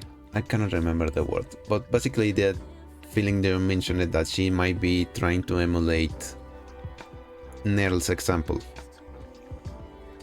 Not so much as as devotion, but rather as in she finally found herself in the path of knighthood she always dreamed to. But even then, it's very much of a reach from my part. I don't feel much of her in this song. I cannot even say it's a great song. It's just a good rhythm and that's it. Good melodies as well. Again, that I'm surprised I'm playing these parts with a song by Adam Goodman, if I can be honest. Well, time constraints and people being and 3 songs being released and at the same 3 time. songs in a batch. Yeah, but I want to justify a bit. All the motives, lyrical or whatever they might be, they are very subdued. Her looking up to Nerl, her being the person that she is. Fan of good poetry and knightly jousts and legends and literature, and she's actually very young. She's surprisingly younger than I expected her to be. She's even younger than probably Blemishine, and she was born as a bastard child of a Lithuanian noble and then raised by a Kazimierzian noblewoman, and that Kazimierzian noblewoman became her, more actual parenting figure than her Lithuanian counterpart, because her Lithuanian counterpart wanted her to be, kept a secret. So I can feel it, as well as her looking up to Nerl, but again in a very subdued way. So I can totally understand why you feel that way, that you feel like it's lacking. You barely feel it, or even don't feel it at all. I just come to a realization that would be an interesting thing if the if the approach was like that it's like a candlelight, that you're barely looking at the individual, but like it would be the whole song, right? But these flickering candlelights, it's just a spike, just a slight moment in the verse. Okay. Yeah. Okay, you made me change my opinion, if by a little. Okay, so C. Yeah, I think that one goes to C. Again, I'm surprised I missed these hearts, but well, time constraints gonna do that to you. This one is Lessing, which is Lessing song. Character Lessing, song Lessing, album Lessing.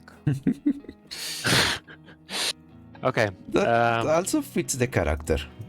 Why? Because, well, he's the kind of individual that is harsh and to the point, not in a violent or methodical way like Federico, but more in like, this is a more effective way. Why? Because it is a more effective way. So yeah, Lessing, how do you want your song to be called? Lessing. Okay. That aside, you can also feel that in the song. Ebenholz, who is your babysitter? Lessing. Yeah.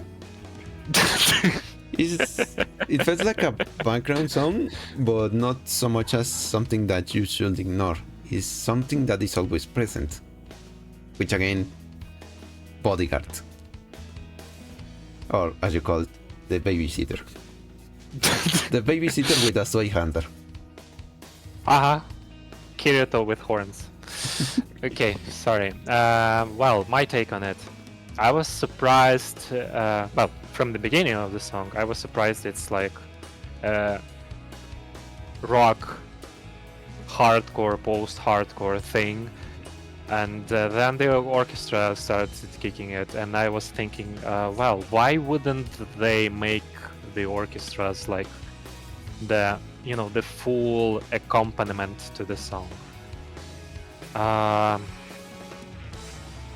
And that's the only problem I have actually with this song. Like, at the end of the day, it's a very amazing song. It's those 2000s vibes.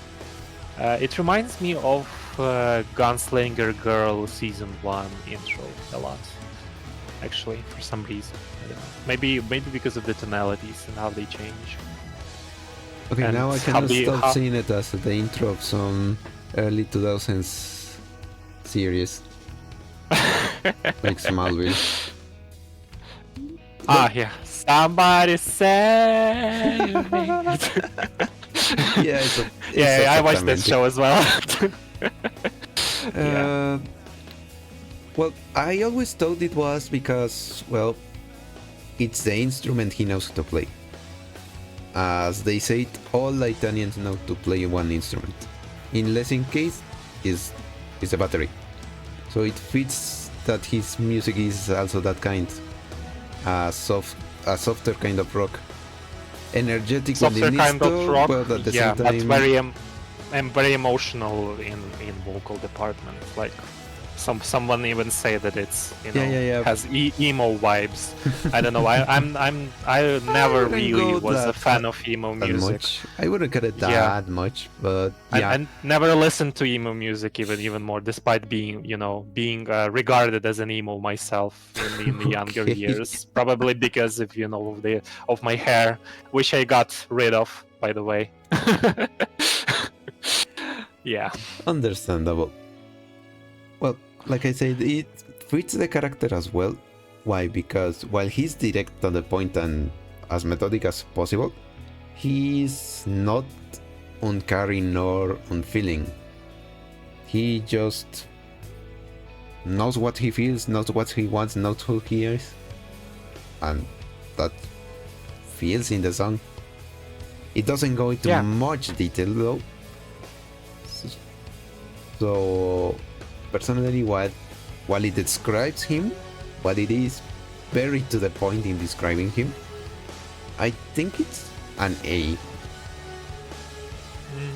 I Maybe. concur, and I should also say that they should probably have called this song the words from the chorus "Embrace Me" rather than "Lesson." I don't know. Maybe it was a bit of pretentious that they discarded this idea, but anyway. Well, there's also the possibility they didn't want it to make it look like those two had something to between them. Especially that as well. after the whole thing that everything that happened with Kride, it would have been a bit disrespectful. What was the name? I have it right here. Okay. Sunken in the Springfield. Mm-hmm. Choose team.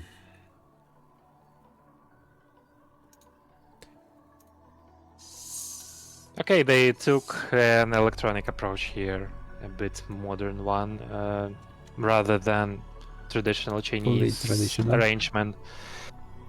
But it was quite refreshing. Mm-hmm. It felt very peculiar. It feels this way even today, and it really feels like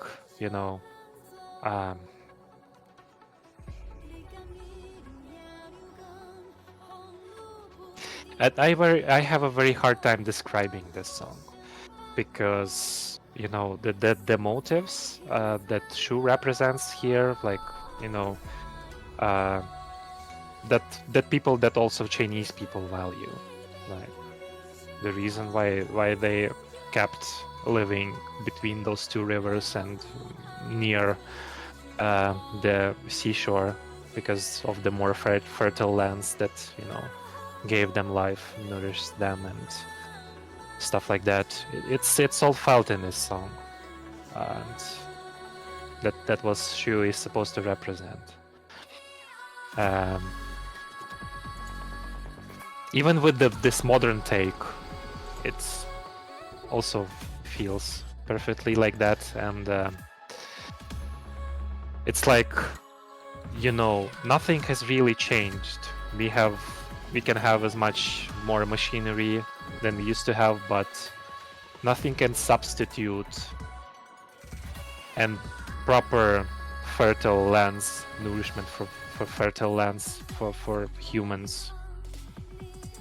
So we can, accommodate, we can adapt, we can use modern technologies to easier crop lands and, and stuff. 100 points to the social ratings. Yeah.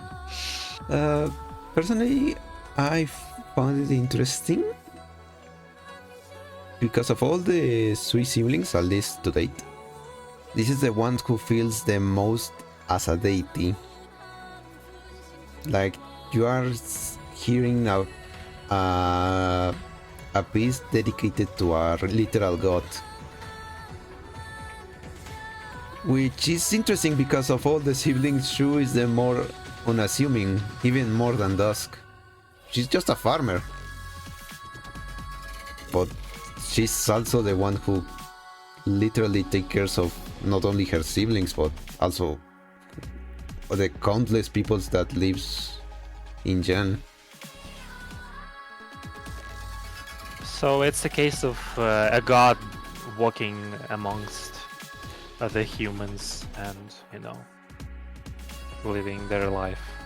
But also there's this gentleness to it. He's not this arrogant god that you live because of me, of my gift. No, it's like this very gentle, far from it, soft, caring deity looking after their, I'm gonna say, children,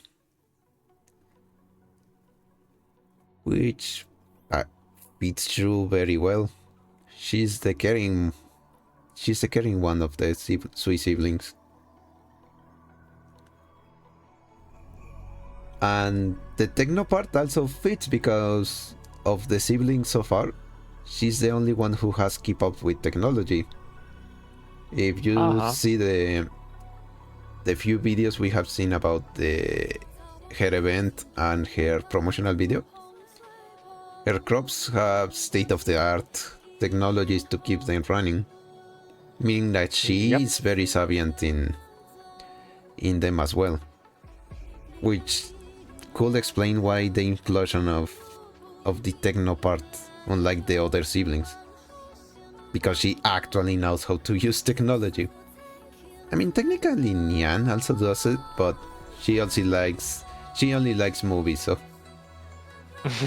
I guess she doesn't count.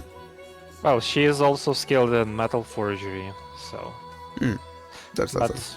it's not Nyan we are talking about here. Yeah. So with Shu, it's an ass, I think. Yeah.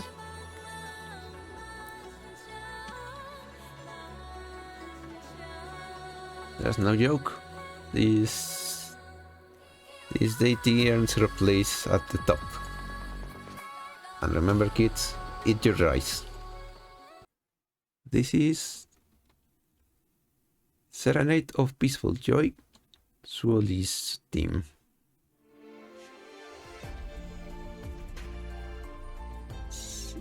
It's also very Asian, obviously, but there's this feel like not so stern, like I forgot. Shun US, but nowhere near as soft and gentle as Shu's. You can tell that he's a determined individual, but not strict. Strict in the sense of demanding others to act as he does. He's strict with himself, but he's lenient with those around him.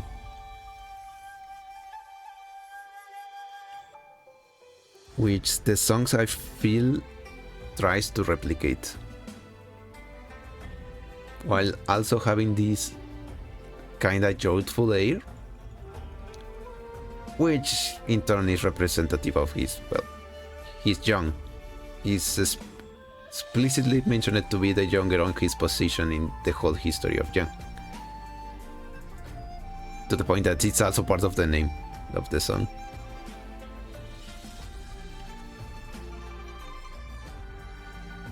So... Okay, so props to Mighty Carl again. He's very good with those Chinese and Japanese arrangements, as much as Adam Goodman. I guess one was the mentor of the other, in a way.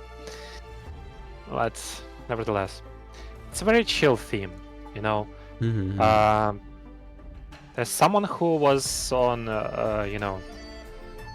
trying to track down and keep in check the Sui siblings, and also being a badass martial artist in his own right.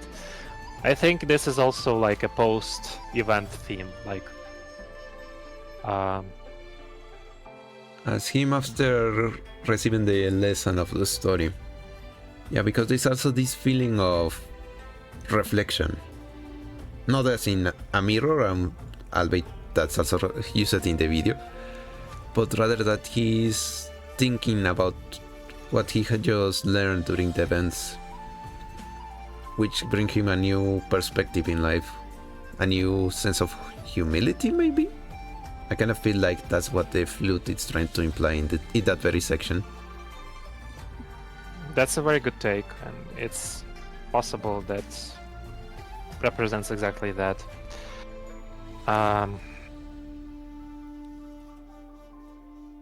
Yeah. Is he a chill individual? I don't know. Hard to say. Because this song is a bit too chill, maybe, for his personality. But he's an action guy, but not in the explosive way. He's the kind of guy that tries to do things by the book and not pass unnoticed, but rather that everything flows as intended. Going by the flow kind of guy, right? Yeah. With the flow, sorry. Mm-hmm. At least that's the sense I got of him in the Shunju's event. But if this is him after getting a lesson, we'll explain why it has this more down-to-earth kind of vibe. Almost, and I dare to say it, almost peasant-like. Which sounds ridiculous, but remember that he is from the court, one of the higher strands on the Jan hierarchy. And yet in this song it feels more down to earth, more common ground. Again, coming to this idea that maybe it's him having come to a realization.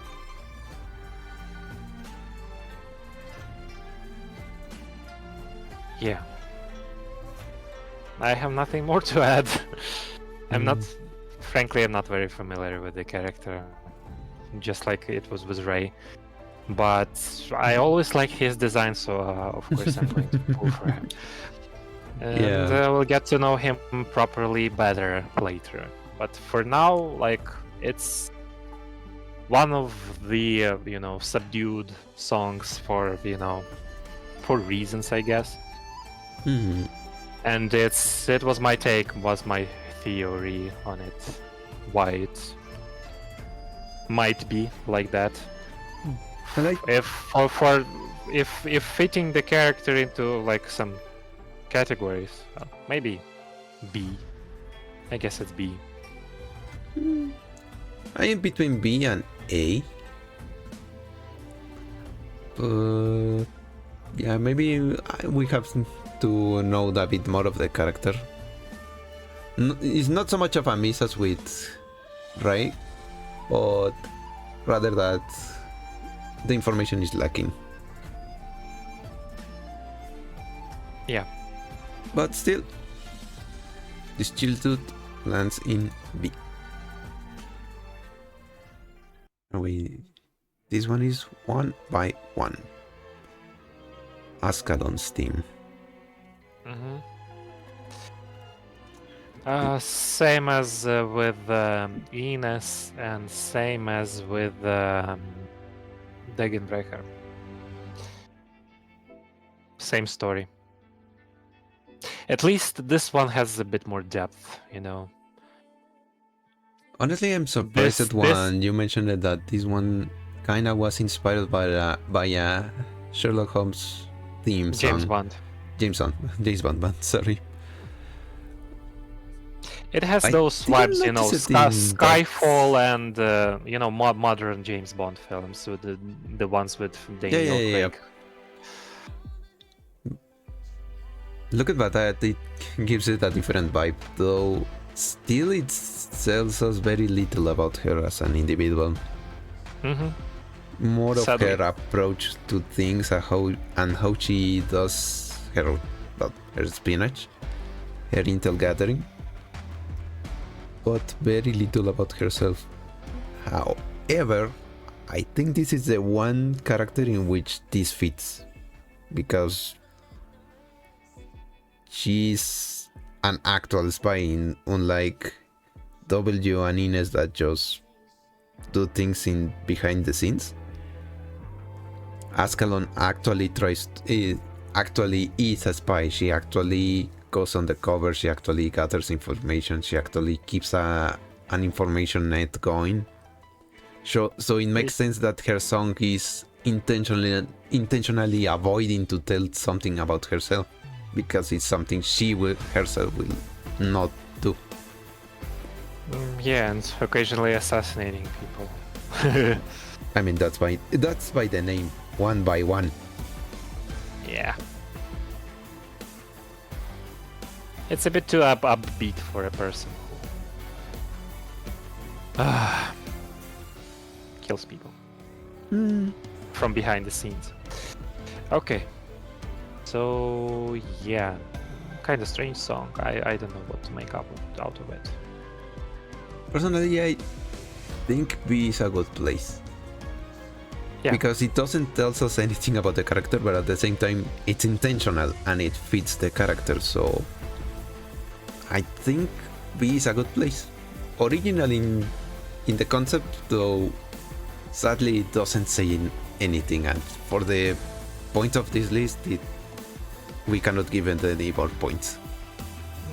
B for Babel.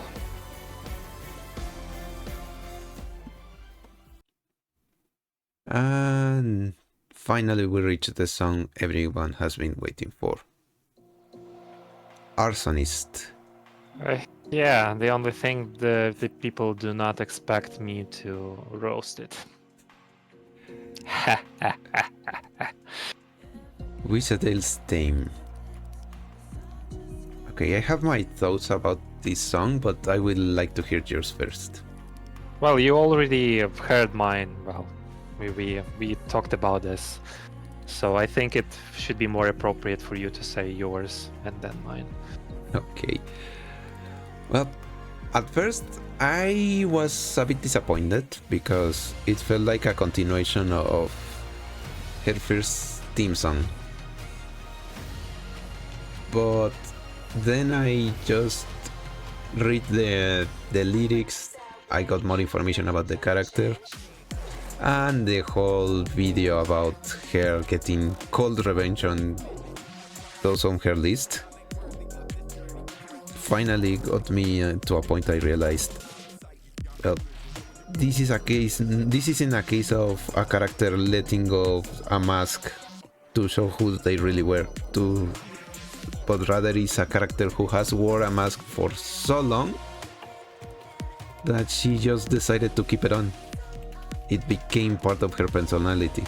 That's why the song continues what is this with it started with the W's original song.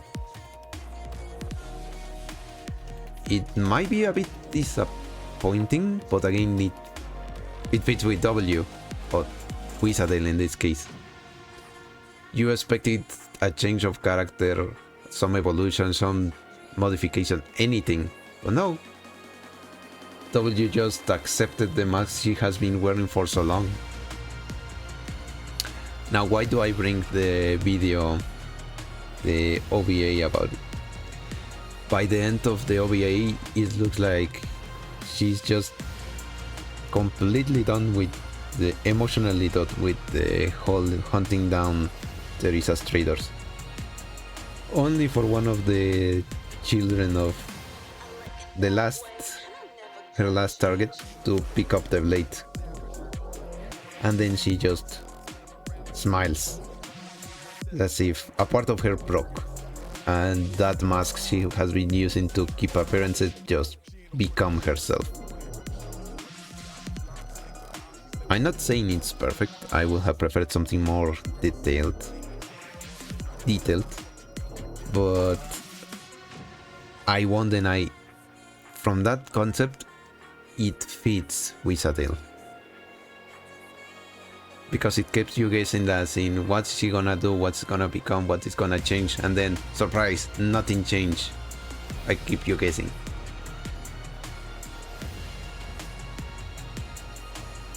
Okay, my take. My problem probably stems from the character development itself rather than with the song. Perhaps the character did not change at all and just embraced her mask. I was hoping that, you know, if W gets an alter, they would delve deeper into her emotional state, into her yearning towards Teresa, towards the people around her, getting her a bit more emotional. As an example, I set ambient synesthesia song where, you know, W participated as a character in a rock band, yeah? Mm-hmm. I was thinking that they would make something in that vein, but a bit more emotional, a bit more intense. And my disappointment was that they essentially made Renegade 2.0 sequel. There is a contradiction that the character did not change and embraced her mask, but at the same time there are some things that changed. Her adopting a new name, her trying to learn how to read, her trying to, you know, let go of the past, having, spoilers alert, having a proper farewell with a certain person.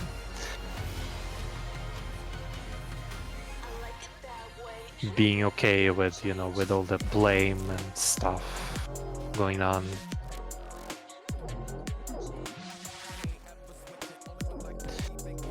So I have a very hard time what to make out of this song.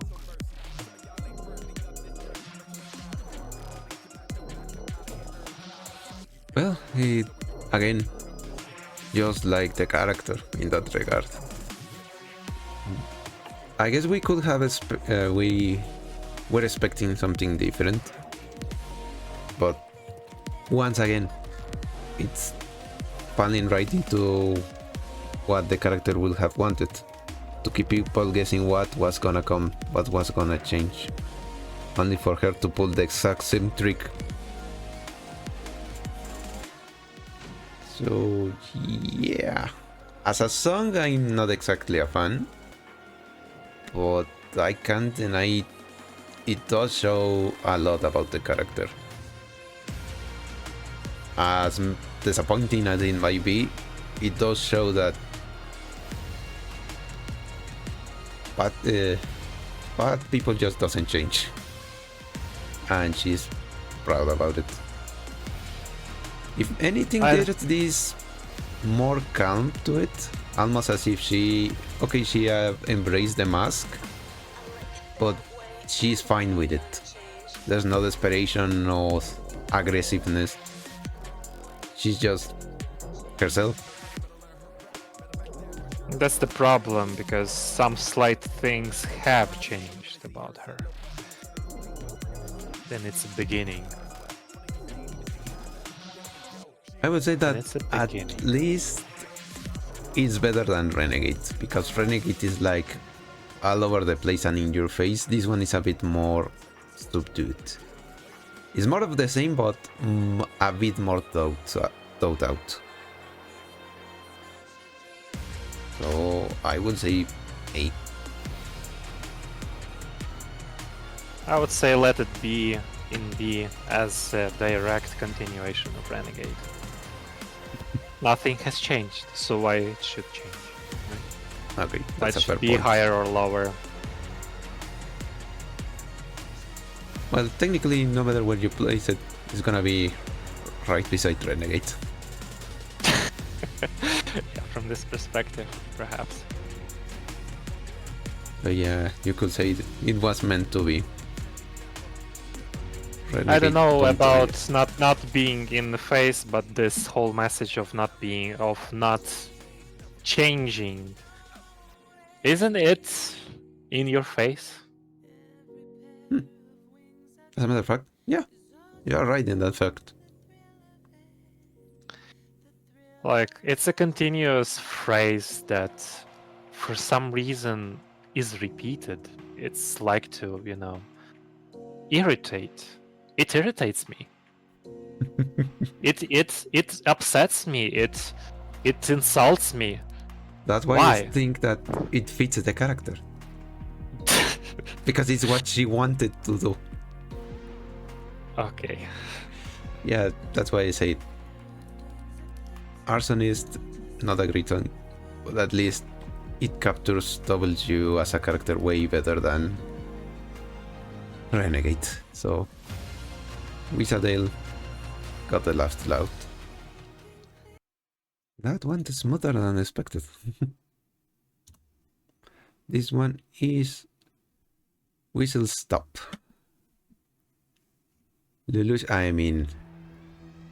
Logo's theme song. Quite a peculiar one. Since Logos is kind of a conduit for souls.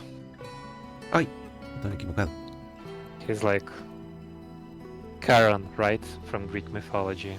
Like leading souls to the afterworld. His whole shtick is around that. Especially with Sarkaz being a banshee. So yeah. Well, lyrically it fits. Musically not so much. well, if you listen just to the music, and I mean only the instruments, at first it has this church-like feeling, but church as in a graveyard. This grim atmosphere. Maybe, but it's my personal preference. E minor and the tonalities used is not usually a thing you would describe a graveyard. Well, of course there's For Whom the Bell Tolls from Metallica, but okay. Probably that was the inspiration. But also there's the fact that this is not a song about, well, surprisingly, death. It's more a song about hope, determination, and reciprocating the hope others have put into you. Yeah, well, symbolically, the second verse, lyrics I mean, was written by Adam Goodman's daughter. Oh, really? Fun fact. Okay, that I didn't expect it. Yeah, the choirs are actually really good. You know, the background vocals, really good job with them.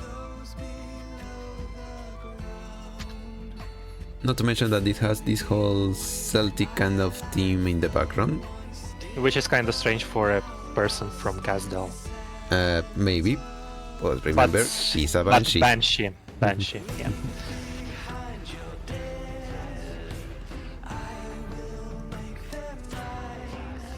However, it doesn't tell us anything about the character. Well, it tells us something, but I wouldn't say it goes that deep. More like who he's endeaved to and how he plans to reciprocate said feelings. occupation and determination, and things being attributed and attributed to him by his birthright, being from that Banshee lineage and being a rare specimen out of them. And being powerful enough, Now that's an interesting point to bring. His power. He is without a doubt one of the strongest character in the game, and one of the strongest character in story as well. So if we factor that in, you can also say that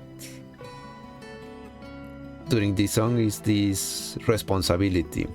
He knows himself he's strong, but he's not strong just to roll over others. He's strong to respond to the feelings and hopes of those who have bring him here. His family, his mother, Rhodes Island. He's not fighting to just for the sake of fight or revenge or to continue the bloodbath. He's fighting to end it.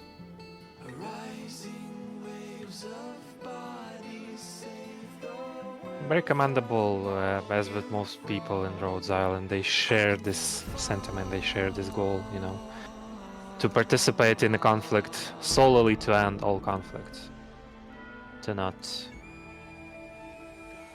turn it into more conflicts by all means necessary, if possible. Again, repeat after me. Very contradictory. Very contradictory. I repeated after you, just like you asked. Yay, you get a cookie. Yeah. But yeah, I'm gonna say it's either B or scratching A. Scratching A. I mean, clearly the composition took a lot of effort to understand him as a character, but at the same time it kinda tried to keep it vague.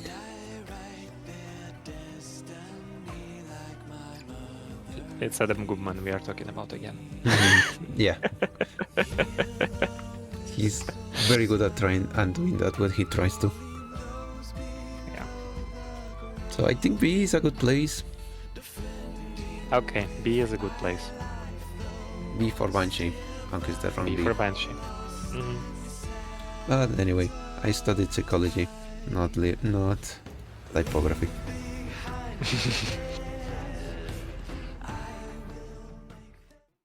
Okay. This one is egoism. Oh, okay, Mr. Psychologist. What is egoism? Let's start with that. Theme.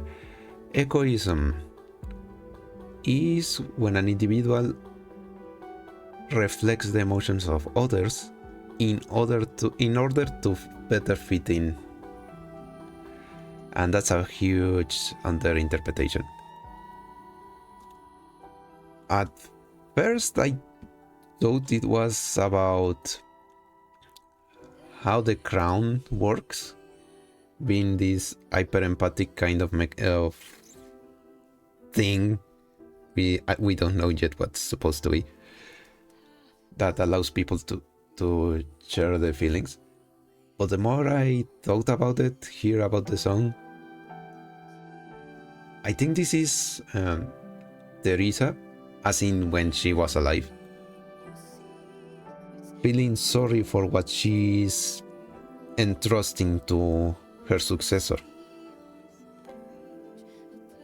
Egoism, the title of the song, is not referring to Teresa. It's referring to Amilla. Yep.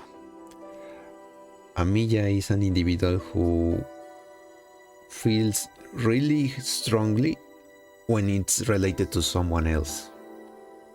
She rarely focuses on her own feelings. And she knows, Teresa knows, that by placing the crown upon Amiya's head, she's just increasing the burden she's gonna carry. But at the same time, she's, I'm gonna say, like, expectant? No. Hopeful? Like a mix between hopeful and proud of the fact that despite what she placed upon Amiya, she's willing to carry this weight around. And if I'm done wrong by what's gonna happen in her event, she's gonna even come to show that she wasn't the wrong choice. Problem. This tells us a lot about Amiya. It finally explains why she's so selfless most of the time. Because she's a egoist. But it tells us pretty much nothing about Teresa. A beautiful song, not gonna lie. It's strange, because usually egoism, from what I remember from, psychology, from what I read about it, egoism is developed in usually a narcissistic environment.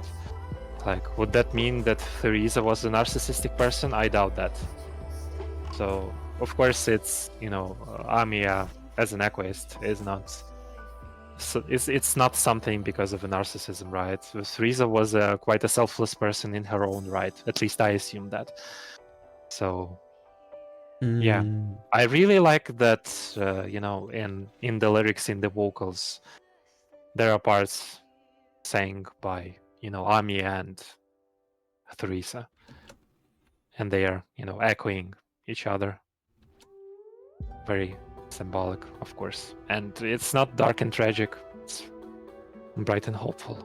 Mm-hmm. Despite the heavy burden that was laid upon very young rabbit shoulders. At least the crowns... And that's something interesting. Apparently the crown has kept the same shape for generations, with Amiya being the first one to actually managing to change it. So there's something special in her. Is it because of who what's the word? Brought her up? The doctor calls it Aunt Teresa. Is it because of her being an egoist? Is it because of blood? We don't know yet. We still don't know what Chimera entitles exactly. Is it her, being infused with the Kazdel authority of, the Fiend King or whatever? Or is it something that was particularly unique from her since birth? We don't know that as well. So, yeah, lots of things untold. Mm-hmm. But, again, this song is supposed to be Teresa's. Or, well, Civilized Eternium. Which is, as far as I understand, is supposed to be Teresa's will, not so much Teresa herself. So it's hard to place it again, because this is not an individual, but rather a remnant.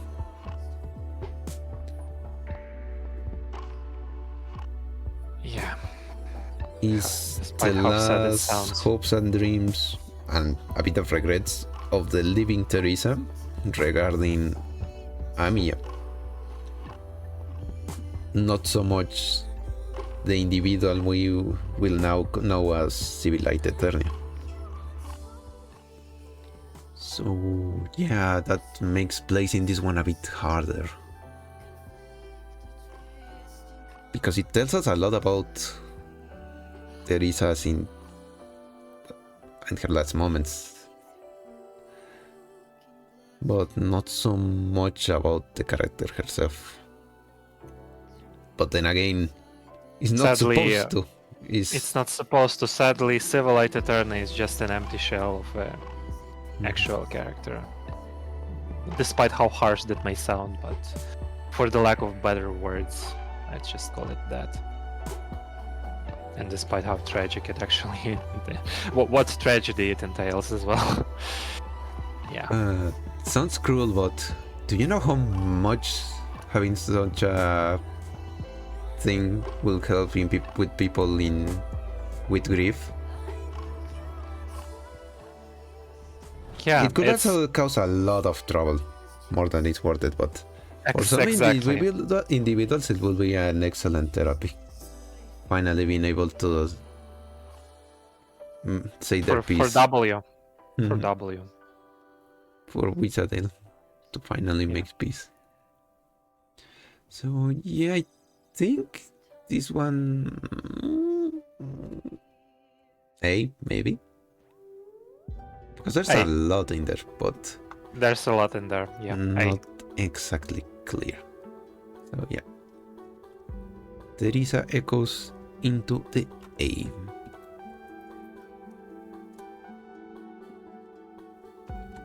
And now the most recent song released in CN as of time of recording. Yay. This is Pose of the Sea, Ulpiano's theme. And probably the more sea shanty to ever shanty this is. Yep. Not Golden Age will return again, of course, but still a very, very decent one. Well, while Golden Age was mostly a sea shanty for a whole crew, this is a sea shanty for a single man. Someone it's actually supposed to be a sea shanty for the whole crew, but the tragedy of it is that it's sang but by one single person. Signifying that there is no one, the one who remembers, signifying that there is no one left to share, to sing it with him. Well, strange, because he still has some members of Abyssal Hunters, but it probably means that there were a lot of them before, and a lot of them perished to the will of the ocean. Yeah. That's also what you just say, that it's only one man reminding of the whole that once were. And let's remember, Ulpianus is a whale, well, based on a whale. It's a solitary whale singing to a crew that's not coming back. So there's this weight to it, this sadness. But at the same time, this... I'm not gonna call it pride, duty, maybe. Yeah. They knew what they were getting into, and still they went. I mean, the song literally says "Bows of the Sea." They made a bow to fight the terrors that lied in the sea, almost as if they were sea terrors. Sorry, but I think that's a joke. It's like he's singing to remember them, not due to loneliness, but rather so the world knows they existed.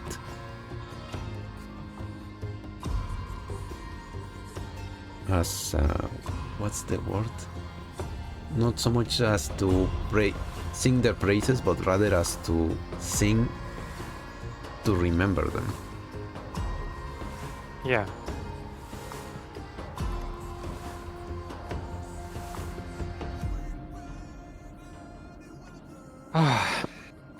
Damn it. Suddenly it became so gloomy and dark.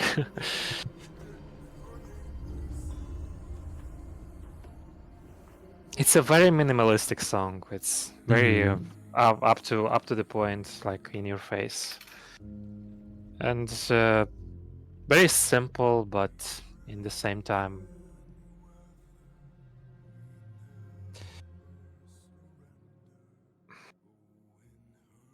again, at least it's not... Damn it. We already had a song more fitting to Abyssal Hunters as a whole, which was Voices during the Undertides event. But All Pianos wasn't mentioned there. It was more about Abyssal Hunter girls. Now we have Ulpianos and the girls in the background, and it's sang by Ulpianos again, probably because he's the only one who remembers that song from his, crew. I think that's the key word. He's the one who remembers. Skadi blocked everything. Spectre was made to forget. Gladia doesn't want to remember. He's the only one who carries the memories of those left behind.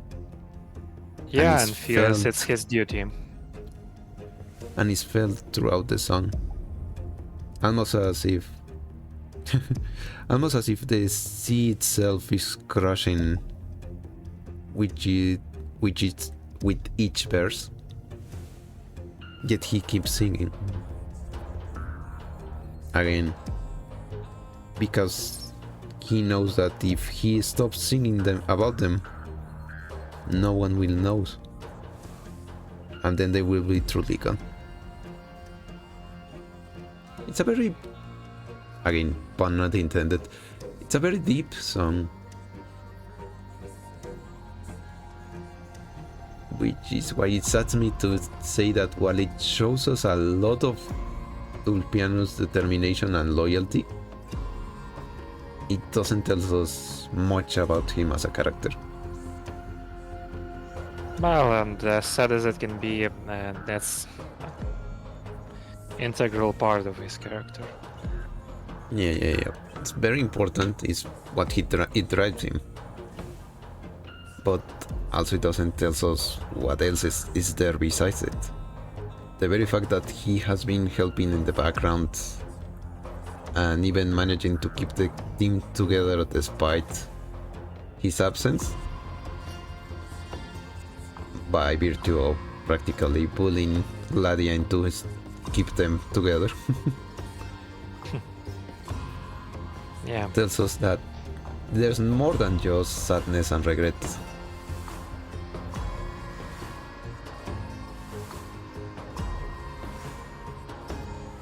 So it's either A or B. Well, a bit biased, but maybe is it worth it of an A. One, because it is a great song, and two, to end in a good note. Yeah. Okay. So a bit biased.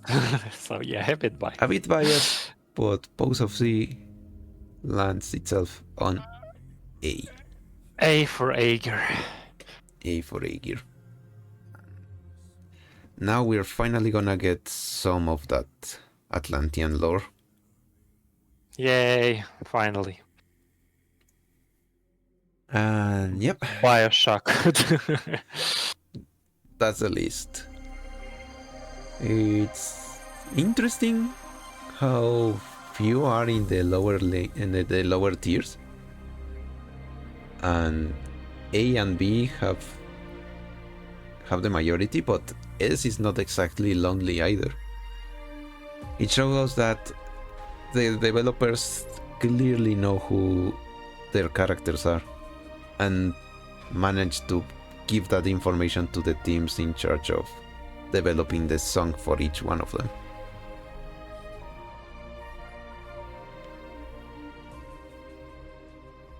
I concur. Music company at their finest. With a great game to promote. With a couple of games even.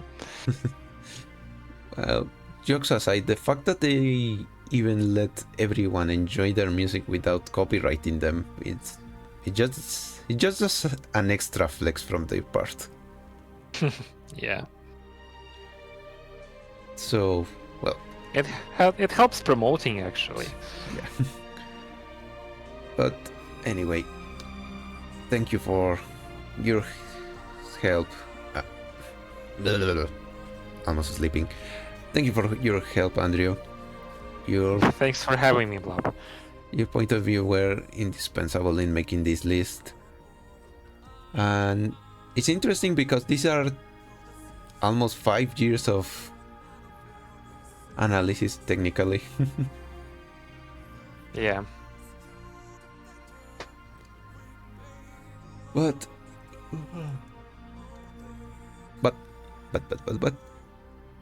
still, I enjoy listening to each and every of these songs, even when some are more hit and miss than hit. Yeah, there are those, unfortunately. You can't be perfect after all. But anyway, thank you for passing by, everyone. Sorry if I am a bit lethargic by the end. It's a bit late over here by the time of recording. But still, Yeah, and it's early here. but still, it was worth it.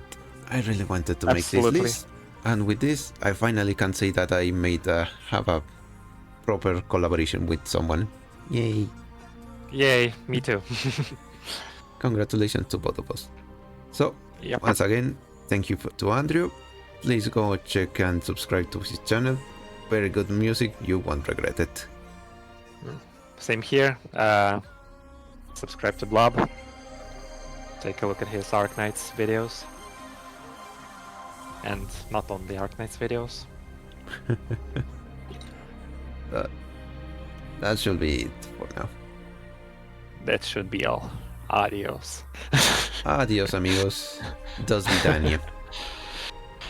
До побачення. Lo que él dijo. And until next time.